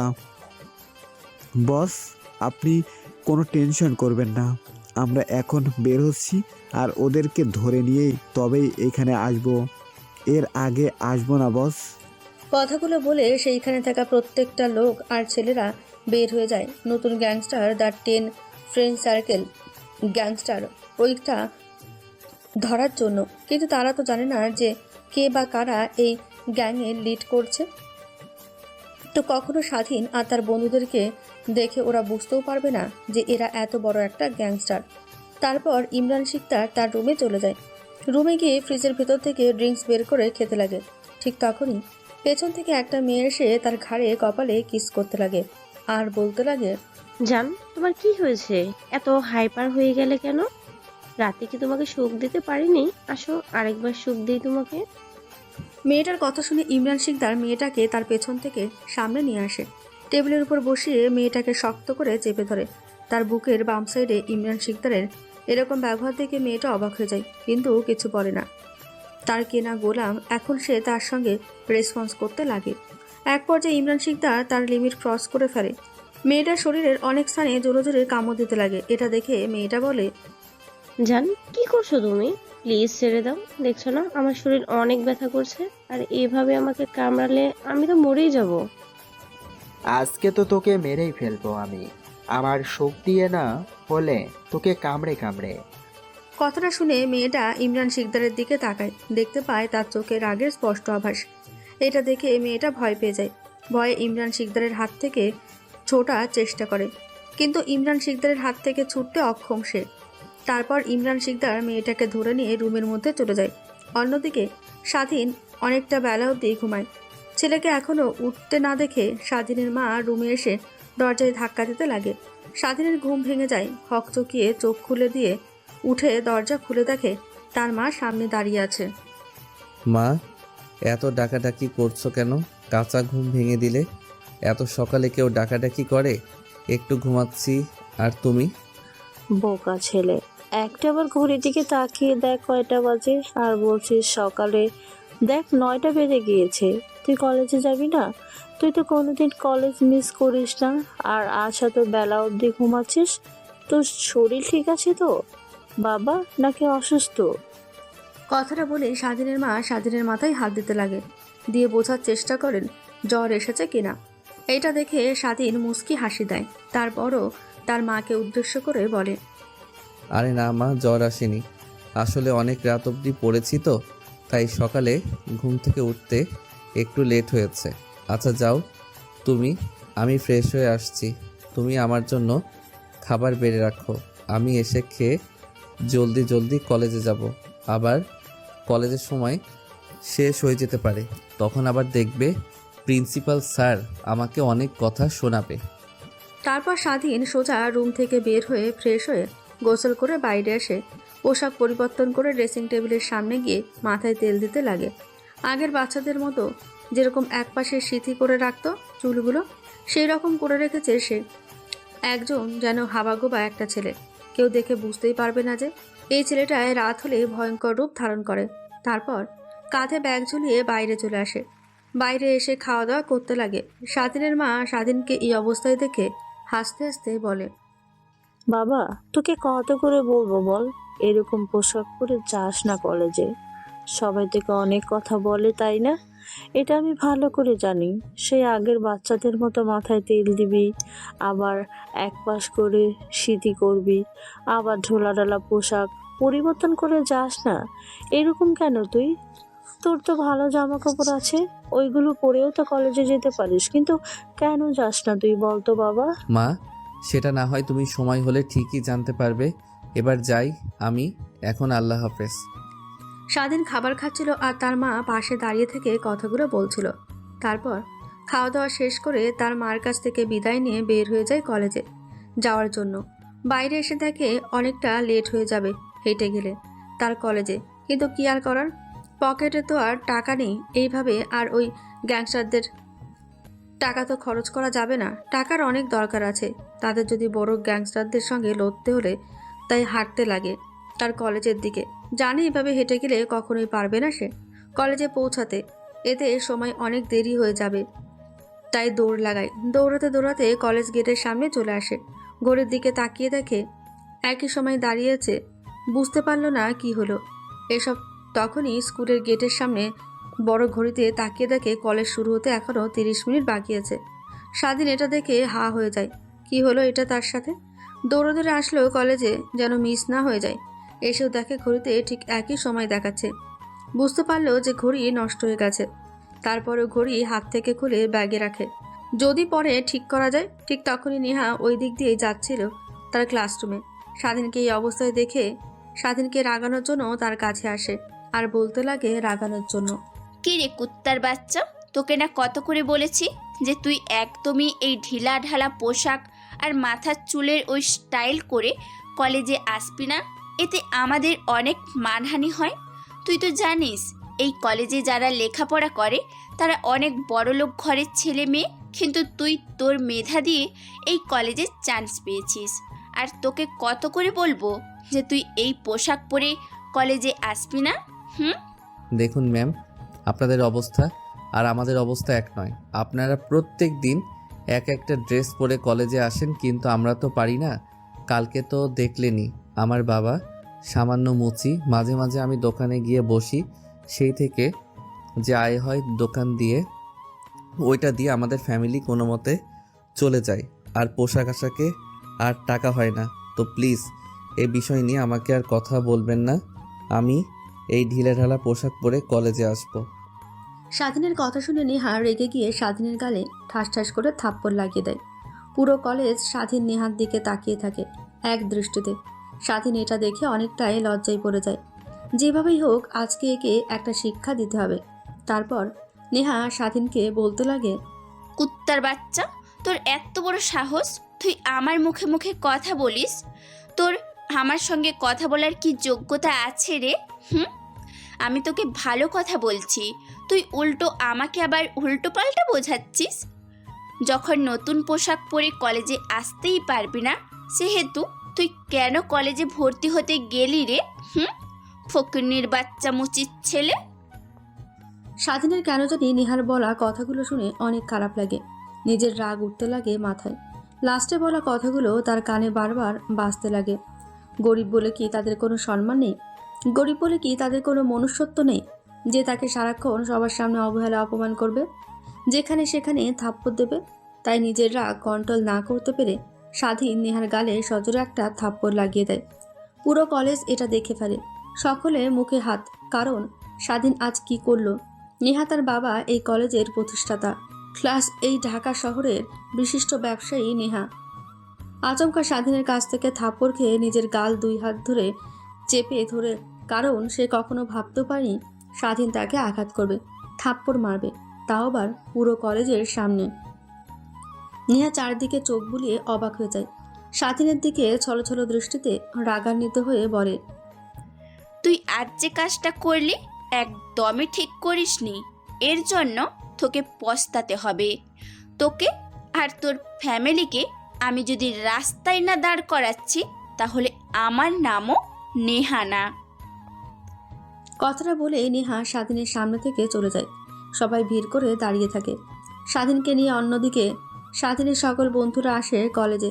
কলেজের সামনে ভিড় দেখে ভিড় ঠেলে ভেতরে প্রবেশ করে দেখে স্বাধীনকে নিয়ে দাঁড় করিয়ে সবাই গোল হয়ে দাঁড়িয়ে আছে। তারপর স্বাধীনের কাছে গিয়ে বলতে লাগে স্বাধীনের বন্ধুরা, কি হয়েছে? এত ভিড় কেন? না সবাই তোর দিকে ওই অবাক দৃষ্টিতে তাকিয়ে আছে কেন? তুই আবার কি করছিস? আরে বলিস না, প্রত্যেক দিন নেহা আমাকে যে অপমান করে সবার সামনে, আমি কিছুই বলি না। আজকে আমাকে অনেক কথা শোনায় আর নিজের রাগকে কন্ট্রোল করতে পারি নাই, তাই সবার সামনে নেহার গালে থাপ্পড় লাগিয়ে দিয়েছি। তাই সবাই আমার দিকে অবাক দৃষ্টিতে তাকিয়ে আছে এইভাবে। কি, তুই নেহাকে থাপ্পড় মেরেছিস? তাও আবার পুরো কলেজের সামনে? তোর তো খবর আছে, ওর বাবার পাওয়ারের সম্পর্কে তো তোর কোনো ধারণা নেই। যার সময় কি আবার তোকে কোনো কথা বলে গিয়েছে নাকি? বলে তো গিয়েছে আমাকে আর আমার ফ্যামিলিকে দেখে নেবে সে, আর এও বলেছে আমার ফ্যামিলিকে রাস্তায় নামিয়ে ছাড়বে। ভাইরে ভাই, তোর খবর আছে। এখন নেহা যখন যা বলে তাই করেই ছাড়ে। যা করার করবে, আমি এইসব দেখে ভয় পাই নাই, তুই তো সেটা ভালো করে জানিস। চল এখন ক্লাসে চলে যাই, ক্লাসের সময় হয়ে গেছে। তারপর স্বাধীন আর তার বন্ধুরা ক্লাসরুমে চলে যায় ক্লাস করার জন্য। অন্যদিকে নেহা রেগে গাড়ি করে বাসায় চলে যায়। পেছন থেকে নেহার বান্ধবীরা নেহাকে ডাকতে লাগে, কিন্তু নেহা তার বান্ধবীদের কথায় কোনো রেসপন্স দেয় না। এটা দেখে নেহার বান্ধবীরা ভয় পেয়ে যায়, কারণ নেহা যে রাগী মেয়ে কোনো না কোনো অঘটন করে ফেলে। তাই তারা ক্লাসরুমে আর না গিয়ে গাড়ি করে নেহার বাড়ির পেছনে যায়। গাড়ি করে নেহার গাড়ির পেছন নেয়। বাসার দিকে যাচ্ছে তার গাড়ি। নেহা ড্রাইভারকে বাড়িতে যেতে বলে। নেহা বাসায় গিয়ে সোজা তার রুমে গিয়ে দরজা লাগিয়ে দিয়ে কান্না করতে লাগে। নেহার বাবা দেখে কিন্তু কিছুই বলে না, মেয়ে রেগে আছে। নেহাকে দেখেই তার মা অনেক ভয় পায়। শুধুমাত্র নেহার রাগ কন্ট্রোল করতে পারে তার বাবা। ঠিক তখনই সেখানে আবির্ভাব হয় নেহার সকল বান্ধবীর। এটা দেখে নেহার মা একটু অবাক হয়ে যায়। তারপর নেহার বান্ধবীদেরকে উদ্দেশ্য করে নেহার মা বলে, কি রে মা, কি হয়েছে? নেহা হঠাৎ বাসায় চলে আসলো যে, ক্লাস করলো না আর সোজা তার রুমে গিয়ে দরজা লাগিয়ে দেয়, কোনো শব্দ আসছে না, কি হয়েছে মা? আসলে আন্টি কিছুই হয়নি, একটু রাগ করেছে, আমরা গিয়ে নেহার রাগ ভাঙাচ্ছি। কথাটা বলে নেহার বান্ধবীরা নেহার মাকে টপকে নেহার রুমের সামনে চলে আসে। তারপর নেহার দরজায় কড়া নাড়তে লাগে, কিন্তু নেহা দরজা খুলে না। অনেক করে ডাকার পর দরজা খুলে দেয়। কান্না করছে তখনও। নেহার বান্ধবীরা সবাই রুমের মধ্যে প্রবেশ করে নেহাকে দেখে বলে, কিরে তুই কান্না করছিস কেন? দেখ, জেনেও না জানার ভান করবি না। ছোট লোকের বাচ্চার কত বড় সাহস, আমাকে পুরো কলেজের সামনে থাপ্পড় মেরেছে। সবাই আমাকে বাজে নজরে তাকিয়েছিল, আমি সব দেখেছি, সব। দেখ, তোকে একটা কথা বলি, তুই আমার বান্ধবী, তোকে কখনো এমনভাবে বোঝায়নি, তার কারণে আজ হয়তো এই অবস্থা তোর। আচ্ছা, যারা গরিব তারা কি মানুষ না? তোর তো কখনো কোনো ক্ষতি করেনি ওরা, আর গরিব হয়েছে ওদের কি দোষ বল? টাকা পয়সা নেই তাই তো, কিন্তু ওরাই সুখী। তোদের ফ্যামিলি কতটা সুখী, এর থেকে তুই একবার গিয়ে দেখ ওর ফ্যামিলি কত সুখী। আর তুই প্রতিনিয়ত ছেলেটাকে অপমান করে গিয়েছিস, কিছুই বলেনি, কিন্তু আজকে আমরা তো সবই দেখেছি, তুই তো লিমিট ক্রস করে ফেলেছিস। ওরও তো মান সম্মান আছে, গরিব হলে কি ওদের থাকবে না বল? ওইখানে ছেলেটা না হয়ে যদি আমরা থাকতাম, হ্যাঁ, আমরাও আমাদের রাগ কন্ট্রোল করতে পারতাম না। তুই কিছু মনে করিস না বন্ধু, তোকে বোঝানোর জন্যই আমি এই কথাগুলো বলছি। তারপর নেহার বান্ধবীরা নেহাকে বোঝাতে লাগে, কিন্তু নেহা তো বুঝতে অক্ষম। কিন্তু তার বান্ধবীদের কাছে সব হার মেনে যায়। আসলে তো সে অনেক ভুল করেছে। আর আলমনি ভাবতে লাগে সে ছেলেটাকে কত না অপমান করেছে। আর যে এরকম ছেলেটার কাছ থেকে অপমানিত হয়ে কান্না করেছে। ঠিক, সে তো প্রত্যেক দিন সোজা তাকে অপমান করত পুরো কলেজের সামনে। সে তো কখনো এরকমভাবে কান্নাকাটি করেনি। আমি কেন করব? এসব ভাবতে লাগে নেহা। তারপর সকল অনুশোচনা বাদ দিয়ে নেহা তার বান্ধবীদের সঙ্গে আড্ডা দিতে লাগে। সবাই অবাক হয়ে যায় নেহার এরকম কাণ্ড দেখে। কিরে তুই ঠিক আছিস নাকি অধিক শোকে পাথর হয়ে পাগল হয়ে গিয়েছিস? আরে না না, কি বলছিস তুই? আসলে বুঝতে পেরেছি যে আমরাই ভুল ছিলাম। আমি ছেলেটাকে অনেক অপমান করেছি। কলেজে গিয়ে কালকে ওর কাছে থেকে ক্ষমা চেয়ে নিব। সবাই অবাক হয়ে যায় নেহার কথা শুনে। তারপর নেহার সঙ্গে সবাই আড্ডা দিয়ে আনন্দ করে যে যার বাসায় চলে যায়। নেহা নিজের অজান্তে স্বাধীনকে নিয়ে ভাবতে লাগে, স্বাধীন তো দেখতে অনেক হ্যান্ডসাম আর কিউট। ওকে তো যে কোনো মেয়ে দেখেই প্রেমে পড়ে যাবে। শুধুমাত্র ওর হেয়ার স্টাইল আর পোশাক আশাক দেখে হয়তো ওর কাছ থেকে সবাই দূরে দূরে থাকে। আমি না হয় ওকে চেঞ্জ করে আমার করে নেব। ওরা তো গরিব, কখনোই মানিয়ে নিতে পারবি না তুই। আরে ধ্যাত, কি ভাবছিস এসব নেহা? মানিয়ে নিতে পারলেই তো সুখী। বান্ধবীরা কি বলল শুনিসনি? আমাদের ফ্যামিলির থেকে ওরা অনেক সুখী। গরিব হলে কি হবে, সুখী তো। আসল জিনিস টাকা পয়সা তো সাময়িক সময়ের জন্য। আর আমার বাবার তো অনেক টাকা পয়সা আছে। টাকা পয়সা নিয়ে আর ভাবতে হবে না।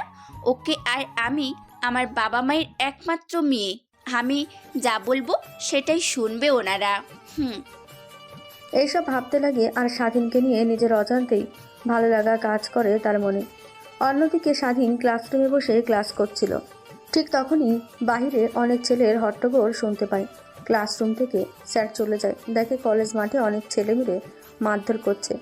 এইটা দেখে সবাই সেই দিকে এগিয়ে যায়। স্যার ম্যাডামরা তাদেরকে অনেক বাধা দেওয়ার চেষ্টা করে, কিন্তু পারে না। শেষমেশ পুলিশকে ফোন করে আসতে পারে। একটু পর পুলিশ এসে পুরো কলেজটা শান্ত করে ফেলে। সবাই অবাক হয়ে যায় কলেজ ক্যাম্পাসে এই কাহিনী দেখে। আদৌ এই কাজ আর কখনো হয়নি এই কলেজে। পরিশেষে সকলকে থানায় নিয়ে গেল। জিজ্ঞাসাবাদের এক পর্যায়ে জানতে পারে যে কলেজে অনেকদিন ধরে ড্রাগসের চলাচালানি হচ্ছে। ড্রাগ সবাই সেবন করে, টাকা না থাকা সত্ত্বেও তাদেরকে বিনা পয়সা দিত। স্যার ম্যাডামরা কথাগুলো শুনে অনেকটা অবাক হয়ে যায়, কারণ তার কলেজের মধ্যে এইসব ব্যবসা চলছে তারা সেটা জানে না। প্রত্যেক স্টুডেন্টকে এই কলেজ থেকে বের করে দেয়। এইভাবে কলেজ শেষ করে স্বাধীন বাসায় চলে আসে। খবরের কাগজে বড় বড় করে লেখা হয় তার কলেজের নাম আর কুকর্মের নাম। তারপর বাড়িতে গিয়ে স্বাধীন বইপত্র রুমে রেখে ফ্রেশ হয়ে খাওয়া দাওয়া করে তার রুমের মধ্যে শুয়ে থেকে ফোন দেখছিল। দেখতে দেখতে বিকেল হয়ে যায়। তখন স্বাধীন ঘর থেকে বের হয়ে দেখে তার বাবা বাসার মধ্যে বসে আছে। দুশ্চিন্তাতে মাথায় হাত দিয়ে স্বাধীন তার বাবার কাছে গিয়ে বলে, বাবা কি হয়েছে তোমার, আর তুমি এত চিন্তা করছো কেন? আরে বাবা বলিস না, দিন দিন শহরে গ্যাংয়ের উৎপাত বেড়েই চলেছে। আজকে আমার দোকানের সামনে থেকে দুইটা ছেলেকে উঠিয়ে নিয়ে গিয়েছে আর আমাকে অনেক কথা বলে গিয়েছে। যদি এইখানে কোনো অচেনা ছেলেদেরকে দেখতে পাই তাহলে আমরা যেন তাকে ইনফর্ম করি। স্বাধীন তার বাবার কথা শুনে এইটুকু বুঝতে পারে যে ইমরান শিকদার তাদেরকে খোঁজার জন্য মরিয়া হয়ে উঠে পড়েছে, কিন্তু তাদেরকে তো আর খুঁজে পাওয়া অতটা সম্ভব না। আর যদি সামনে থাকে তাও কখনো বিশ্বাস করবে না যে এই কাজগুলো এই ছেলেগুলো করেছে। হাবাগোপা মার্কা ছেলেদের কাছে কে আসবে, সেই দিকে আর না যায়। তারপর স্বাধীন তার বাবাকে বলে, বাবা তুমি তো জানো সামনে এক্সাম, আর এই এক্সামের যদি ভালো রেজাল্ট নিয়ে পাশ করতে পারি তাহলে নির্দ্বিধায় ভালো কোনো ভার্সিটিতে ভর্তি হতে পারবো। তাই আমার সকল বন্ধুরা মিলে গ্রুপ স্টাডি করতে আমার এক বন্ধুর বাসাতে রাতে লেখাপড়া করব। এখন যদি তোমরা আমাকে যেতে দাও তাহলে যাব, না হলে দেখ বাবা, তুই যাবি গ্রুপ স্টাডি করবি, এটাতে আমার কোনো অমত নেই, কিন্তু একটা কথা হলো, যে শহরে যে হাল, রাত বিরাতে বাইরের দিয়ে ঘোরাফেরা করবে না কিন্তু একদমই। তোর বন্ধু বাসায় যাবি, সোজা রুমে গিয়ে লেখাপড়া করা শুরু করবি, আর বেশি রাত পর্যন্ত জাগবি না, ঘুমিয়ে যাবি, ঠিক আছে? আর কোন বন্ধুর বাসায় আমায় ওর অ্যাড্রেসটা দিয়ে যাইস, মাঝে মাঝে আমি গিয়ে তোর সঙ্গে গিয়ে দেখা করে আসবো। রাতেও লেখাপড়া করিস নাকি অন্য কিছু? বাবা কি বলো তুমি? আজ পর্যন্ত তুমি এটুকু চেনো যে আমি আলতু ফালতু ছেলেদের সঙ্গে ঘোরাফেরা করি। তুমি এটুকু নির্দ্বিধায় থাকো যে তোমার ছেলে কখনো কোনো খারাপ কাজ করবেও না, আর খারাপ কাজকে কখনোই প্রশ্রয় দেবে না। আরে না বাবা, যে বেয়ালদশা শহরের অনেক শখের, তুই আমাদের একমাত্র ছেলে, তোর যদি কিছু হয়ে যায় তাহলে আমরা কি নিয়ে বাঁচবো বল? তারপর স্বাধীন তার বাবাকে বোঝাতে লাগে। বোঝানোর এক পর্যায়ে তার বাবা মাও রাজি হয়ে যায়। তারপর স্বাধীন রুমে গিয়ে পকেট থেকে ফোন বের করে তার বন্ধুদেরকে জানিয়ে দেয়। অন্যদিকে তারাও তাদের ফ্যামিলিকে রাজি করিয়ে নিয়েছে। সবাই গ্রুপ স্টাডি নামে জঙ্গলের মধ্যে গিয়ে ওই গুহাতে, এখান থেকে ইমরান শিকদারের সব বায়োডাটা আর কখন কোথায় যায় কি করে সব খোঁজখবর রাখতে লাগবে তারা। তারপর স্বাধীন আর তার বন্ধুদের সঙ্গে কথা বলে রুম থেকে বের হয়ে খাওয়া দাওয়া করে নেয়।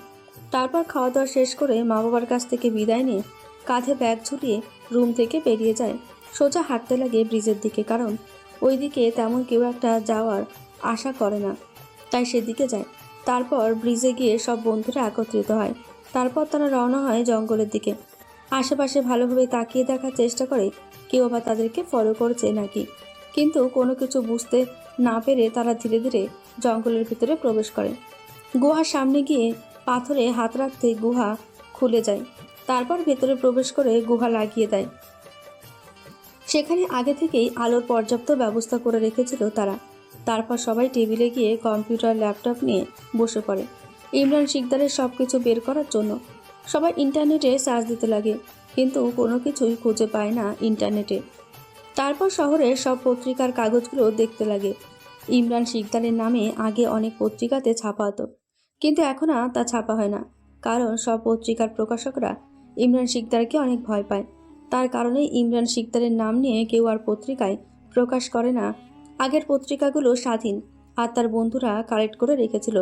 আগে থেকেই তারা ভালো করে জানে পত্রিকাটি তারা বের করতে পারবে। তারপর পত্রিকাগুলো ভিতর থেকে অনেক বের করতে লাগে। তারপর সে সকল ক্লু পত্রিকা থেকে সংগ্রহ করে একটা টেবিলে মার্ক করতে লাগে। তারপর সব ইনফরমেশনগুলো কালেক্ট করে টেবিলের উপরে রেখে দেয়। তারপর ল্যাপটপ টিপতে দিতে ফেসবুকে অনেকদিন আগের একটা ভিডিও ক্লিপ দেখতে পায়। 7 দিন আগের, যেখানে ইমরান শিকদার একটা ভিডিও পোস্ট করেছিল। ভিডিওটা দেখে স্বাধীন অনেকটা চমকে যায়, কারণ পুরো বাংলাদেশের সবথেকে ভয়াবহ দুর্ঘটনা যেটা 2017 বোম ব্লাস্ট হয়ে একসঙ্গে 3000 মানুষ মারা যায়, সেটার কেস এসে পড়েছিল ইমরান শিকদারের মাথায়। কিন্তু কোনোভাবেই ভাবান্তর আসে না যে একটা লোক একসঙ্গে এতগুলো লোক মেরেছে বোম ব্লাস্ট করে, আবার সেই লোক বাইরে দিয়ে ঘোরাফেরা করছে। এর তো ফাঁসি একবার নয় 1000 বার দিতে হবে। এইসব ভাবতে লাগে আর স্বাধীন তার বন্ধুদের সঙ্গে প্ল্যান করতে লাগে। দেখো এই নিউজটা আবার দেখো, যেখানে 2017 সালের ভয়াবহ বোম ব্লাস্টের মাস্টার মাইন্ড ছিল ইমরান শিকদার, সেখানে ওই ছেলেটা অর্থাৎ ইমরান শিকদার বাইরে দিয়ে ঘোরাফেরা করছে কি করে রে? আমার তো একই প্রশ্ন, তাহলে বাইরে দিয়ে ঘোরাঘুরি করছে কী হবে? ওর তো জেলে থাকার কথা, ওর তো ফাঁসি হওয়ার কথা নিশ্চয়ই। এর মধ্যে কোনো না কোনো রহস্য তো লুকিয়ে আছে। একটু ভালোভাবে দেখ, তাহলেই বুঝতে পারবি। তারপর 2017 সালে ভয়াবহ বোম ব্লাস্ট নিয়ে ঘটাঘাটি করতে লাগিয়ে স্বাধীন আর তার বন্ধুরা শেষমেশ জানতে পারে যে বোম ব্লাস্টের মাস্টারমাইন্ড ছিল ইমরান শিকদার, কিন্তু তার পিছে ছিল অনেক অনেক প্রভাবশালী লোকেরা হাত, যারা কিনা পুরো দেশটা শাসন করত। তার কারণেই ইমরান শিকদার উপকার করেছে। কিন্তু বোম ব্লাস্ট হওয়ার পর সে বাংলাদেশ থেকে পলাতক ছিল। 5 বছর বাংলাদেশের রাজত্ব শুরু করে। ঠিক তখনই পাশ থেকে স্বাধীনের একটা বন্ধু বলে ওঠে, তাহলে আমাদেরকে ইমরান শিকদারের সঙ্গে লড়তে হলে অনেক কঠোরভাবে লড়তে হবে। ওর সঙ্গে পারা মোটেও সহজ হবে না। আমাদের এই অল্প কিছু সময়ের মধ্যে বুঝতে পেরেছিস যে ইমরান শিকদারের পাশে অনেক বড় বড় হাত রয়েছে। আমাদের একটা কাজ করতে হবে, সবাই একত্র হলে মারলে তবেই এই বাংলাদেশ থেকে দুর্নীতি মুক্ত হবে। নাহলে ওই ইমরান শিকদারকে মারলে দেখবি ওরা আবার আরেকটা ইমরান শিকদারের জন্ম দিবে। ঠিক বলেছিস, একদম ঠিক বলেছিস। আমাদেরকে সব গোড়া থেকে সব কিছু উপড়ে ফেলতে হবে, না হলে আবার নতুন করে ডালপালা গজাতে পারে। তুই ঠিকই ভেবেছিস। তাহলে আমাদের একটা কাজ করতে হবে, ইমরান শিকদারের চোরা চালানি কিভাবে আসে আর ওর সঙ্গে কার কার সম্পর্ক আছে সব ইনফরমেশন কালেক্ট করতে হবে। এখন সবাই সোশ্যাল মিডিয়াতে আয়, দেখ কোথায় কখন কে বা কোন নেতা ইমরান শিকদারের সঙ্গে সেলফি তুলে ফেসবুকে কিংবা হোয়াটসঅ্যাপ গ্রুপে পোস্ট করেছে, ওইসব দেখ। স্বাধীনের কথা শুনে স্বাধীন আর তার বন্ধুরা সবাই লেগে পড়ে ইন্টারনেট থেকে ইমরান শিকদারের কোন কোন নেতার সঙ্গে ছবি উঠেছে সেগুলো বের করতে।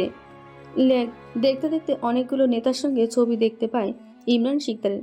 স্বাধীন আর তার বন্ধুরা বুঝে যায় এরাই ইমরান শিকদারের সঙ্গে সম্পর্ক রয়েছে, কারণ তাদের সঙ্গে ছবি রয়েছে। তারা কেউ ভালো না।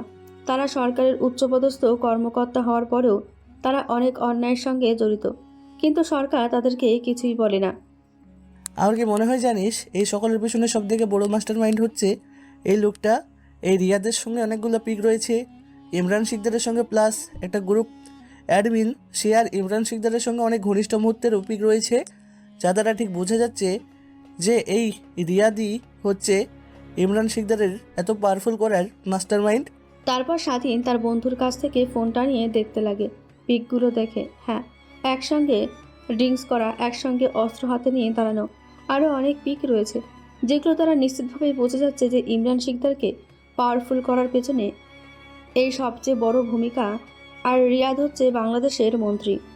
কিন্তু আমরা যদি রিয়াদ কিংবা ওর কোনো ক্ষতি করি, তাহলে কিন্তু পুরো দেশের আইন শৃঙ্খলা বাহিনী আমাদের উপরে ঝাঁপিয়ে পড়বে। যেভাবেই হোক আমাদেরকে বুদ্ধি করে ওকে মারতে হবে। কিভাবে মারবো বুঝতে পারছি না। আমার মাথাতে একটা বুদ্ধি রয়েছে। এ দেখ, এই নিউজটা দেখ। ইমরান শিকদার এই সময়ে বাংলাদেশের বর্ডার দিয়ে বিভিন্ন দেশে ড্রাগস সহ আরও অনেক মাদক চোরাচালানি করত। আগে কিন্তু ধীরে ধীরে সেই সকল কার্যক্রম বাদ দিয়ে এখন সে পুরো বিশ্বে ইউরেনিয়াম নামের একটা কেমিক্যাল সরবরাহ করে। আর মাঝে মাঝে এই ইউনিয়নগুলো ভুটান থেকে রাস্তা দিয়ে বাংলাদেশে আসে। আমাদের যেভাবেই হোক ইউরেনিয়ামগুলো কেড়ে নিতে হবে, তারপরেও তার আসল রূপ দেখা যাবে। যখন রেগে রাস্তায় বের হবে, কে বা কারা তার এত বড় ক্ষতি করলো, তখন সে ইমরান শিকদারের সংস্পর্শে আসবে। তখন আমরা ইমরান শিকদার আর তাকে এই পৃথিবী থেকে চিরতরে মুছে ফেলবো। দেখ, কথাটা বলা যতটা সহজ, আদৌ কাজটা করা কিন্তু অতটা সহজ না। আমাদেরকে প্রত্যেকটা কদম খুব বিষণ্ণতার মধ্যে ফেলতে হবে, না হলে যে কোনো সময় পায়ের নিচ থেকে মাটি সরে আমরা কিন্তু কুয়াতে পড়তে পারি। বুঝতে পেরেছিস তুই? তাই সবসময় আমাদের চোখ কান খোলা রাখতে হবে। তারপর সবাই মনোযোগ দিয়ে কাজ করতে লাগে। তারপর কাজ করতে করতে রাত যখন অনেকটা গভীর হয়ে যায়, তখন সবাই ক্লান্ত হয়ে যায়। ঠিক তখনই স্বাধীনের বন্ধু চিৎকার দিয়ে উঠে বলে, ইয়াহু, হয়েছে! আমি ইমরান শিকদারের পার্সোনাল হোয়াটসঅ্যাপ আর ফেসবুক অ্যাকাউন্টটা হ্যাক করে ফেলেছি। ওর সব ইনফরমেশন এখন আমার অধীনে। কি বলছিস তুই? ওয়েট, দেখি তো আমি। তারপর স্বাধীন তার বন্ধুর কাছে গিয়ে ল্যাপটপটা হাতে নেয়। যা দেখে, হ্যাঁ, ইমরান শিকদারের সোশ্যাল মিডিয়ার প্রত্যেকটা অ্যাকাউন্ট সে হ্যাক করে নিয়েছে। এখন তারাও জানতে পারবে কার সঙ্গে কি কথা বলে সব কিছু সম্পর্কে। দেখা যাচ্ছে আরও কিছু ইনফরমেশন দেখে সে তো অবাক হয়ে যায়, কারণ কখনোই তারা ভাবতে পারেনি যে মাটি খুঁড়তে গিয়ে একসঙ্গে এতগুলো কেঁচো বের হয়ে আসবে। স্বাধীন এটা দেখে আরও অনেক খুশি হয়ে বলে, তুই একটা কাজের কাজ করেছিস বন্ধু। এই অ্যাকাউন্ট দিয়ে অনেক কিছু তথ্য জানা যাবে, আর সময় হলে এই অ্যাকাউন্ট দিয়ে অনেক কিছু করতে পারবো আমরা। আর এটা তো বুঝি ওই ইউরেনিয়ামের গ্রুপ। আর দেখা যাচ্ছে কালকে বাংলাদেশে ইউরেনিয়াম আসবে 2টার দিকে, বাংলাদেশের সীমানায় প্রবেশ করবে। এটাই তো বলেছে ওই পাশ থেকে লোকটা। হ্যাঁ, বাট কি করবি এখন? তুই তোর মাথার কি বুদ্ধি চলছে আমাদেরকেও একটু বল। শোন, আগামীকালকেই আমরা সব কিছু তছনছ করে ফেলবো। ইমরান শিকদার বুঝে ওঠার আগেই। আর রিয়াদ ঠিক আছে, ওর সব মাল সামান আমরা আমাদের আওতায় নিয়ে নিব। যখন বর্ডার দিয়ে ঢাকা শহরে প্রবেশ করে চট্টগ্রামে যেতে যাবে, তখন আমরা সেইটা আমাদের আওতায় নিয়ে আসব। তারপর গাড়িটা যে কোনো একটা স্থানে রেখে দেব। কিন্তু ইমরান শিকদারের মেসেজগুলো দেখে যা বুঝতে পারলাম যে গাড়ির মধ্যে কোনো একটা গুপ্ত জায়গাতে চিপসেট লাগানো আছে। তাই গাড়ি কখন কোথায় ওইখানে গিয়ে দাঁড় করে সব ইনফরমেশন ইমরান শিকদারের কাছে চলে যায়। তাহলে একটাই বুদ্ধি, আমরা ইউরেনিয়ামগুলো গাড়ি থেকে বের করে পানিতে ফেলে দেব, কিংবা গাড়িসহ ইউরেনিয়ামগুলো পানিতে ফেলে দেব। এতে চিপসেট আর জিপিএস নষ্ট হয়ে গিয়ে কোনো প্রকার ইনফরমেশন দিতে পারবে না। তখন মাতাল হয়ে গিয়ে আবল তাবল কার্যক্রম শুরু করবে। ঠিক তখনই আক্রমণ করব আমরা। হ্যাঁ, একদম ঠিক ভেবেছিস তুই, আমি এটাই ভাবছিলাম। তারপর স্বাধীন আর তার বন্ধুরা আরও কিছু ইনফরমেশন বের করতে করতে রাত যখন অনেক হয়ে যায়, সবাই ক্লান্ত হয়ে ঘুমিয়ে পড়ে। সকাল হতেই তারা গুহা থেকে বের হয়ে যে যার বাসায় চলে যায়। অন্যদিকে ইমরান শিকদার জানে না যে তার সব গোপন কর্মকর্তা সব জেনে গিয়েছে, দ্য 10 ফ্রেন্ড সার্কেল গ্যাং। তারপর সারাদিন বাড়িতে গিয়ে কোনো মতে তার মা বাবার সঙ্গে কথা বলে খাওয়া দাওয়া করে কলেজে চলে যায়। কলেজে গিয়ে সারাদিন ক্লাস না করে তার বন্ধুদেরকে নিয়ে একটা গাছের নিচে গিয়ে সব প্ল্যান করতে লাগলে। কি করবে, কিভাবে সব কিছু করবে। আসলে স্বাধীন হচ্ছে এই গ্যাংয়ের লিডার। সবাই স্বাধীনের কথা মতো চলাফেরার মিশন করে। সবাই মনোযোগ দিয়ে স্বাধীনের প্রত্যেকটা কথা শুনতে লাগে। দেখতে দেখতে কলেজের সময় শেষ হয়ে যায়।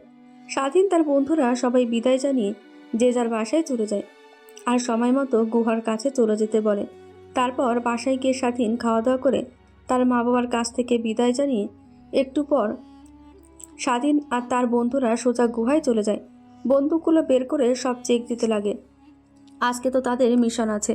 অনেকেই বন্দুক চালাতে জানে না, ঠিকমতো টার্গেট করতে পারে না। সারাদিন সবাইকে ট্রেনিং দিতে লাগে।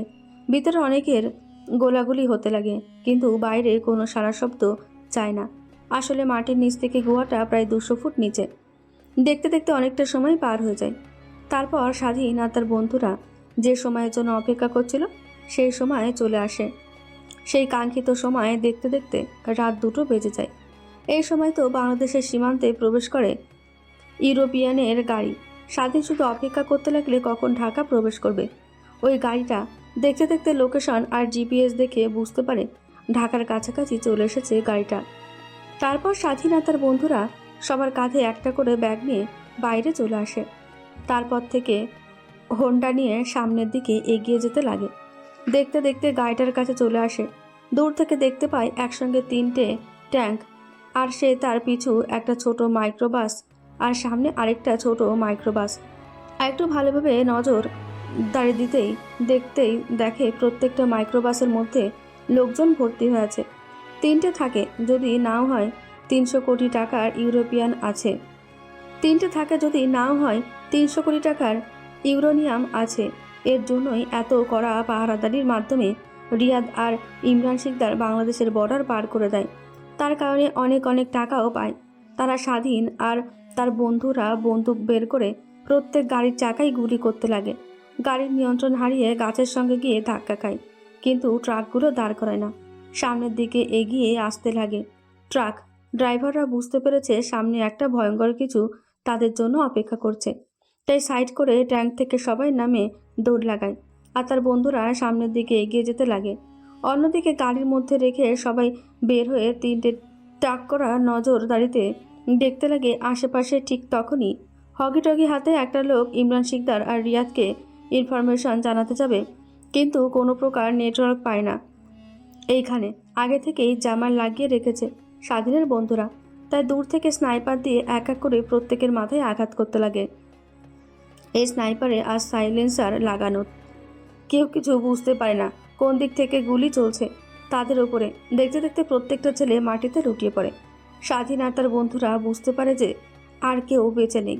সামনের দিকে যেতে লাগিয়ে জিপিএস কোথায় লাগানো সেটা তো আর তারা জানে না, তাই দেখতে দেখতে নদীর দিকে নিয়ে যেতে লাগে।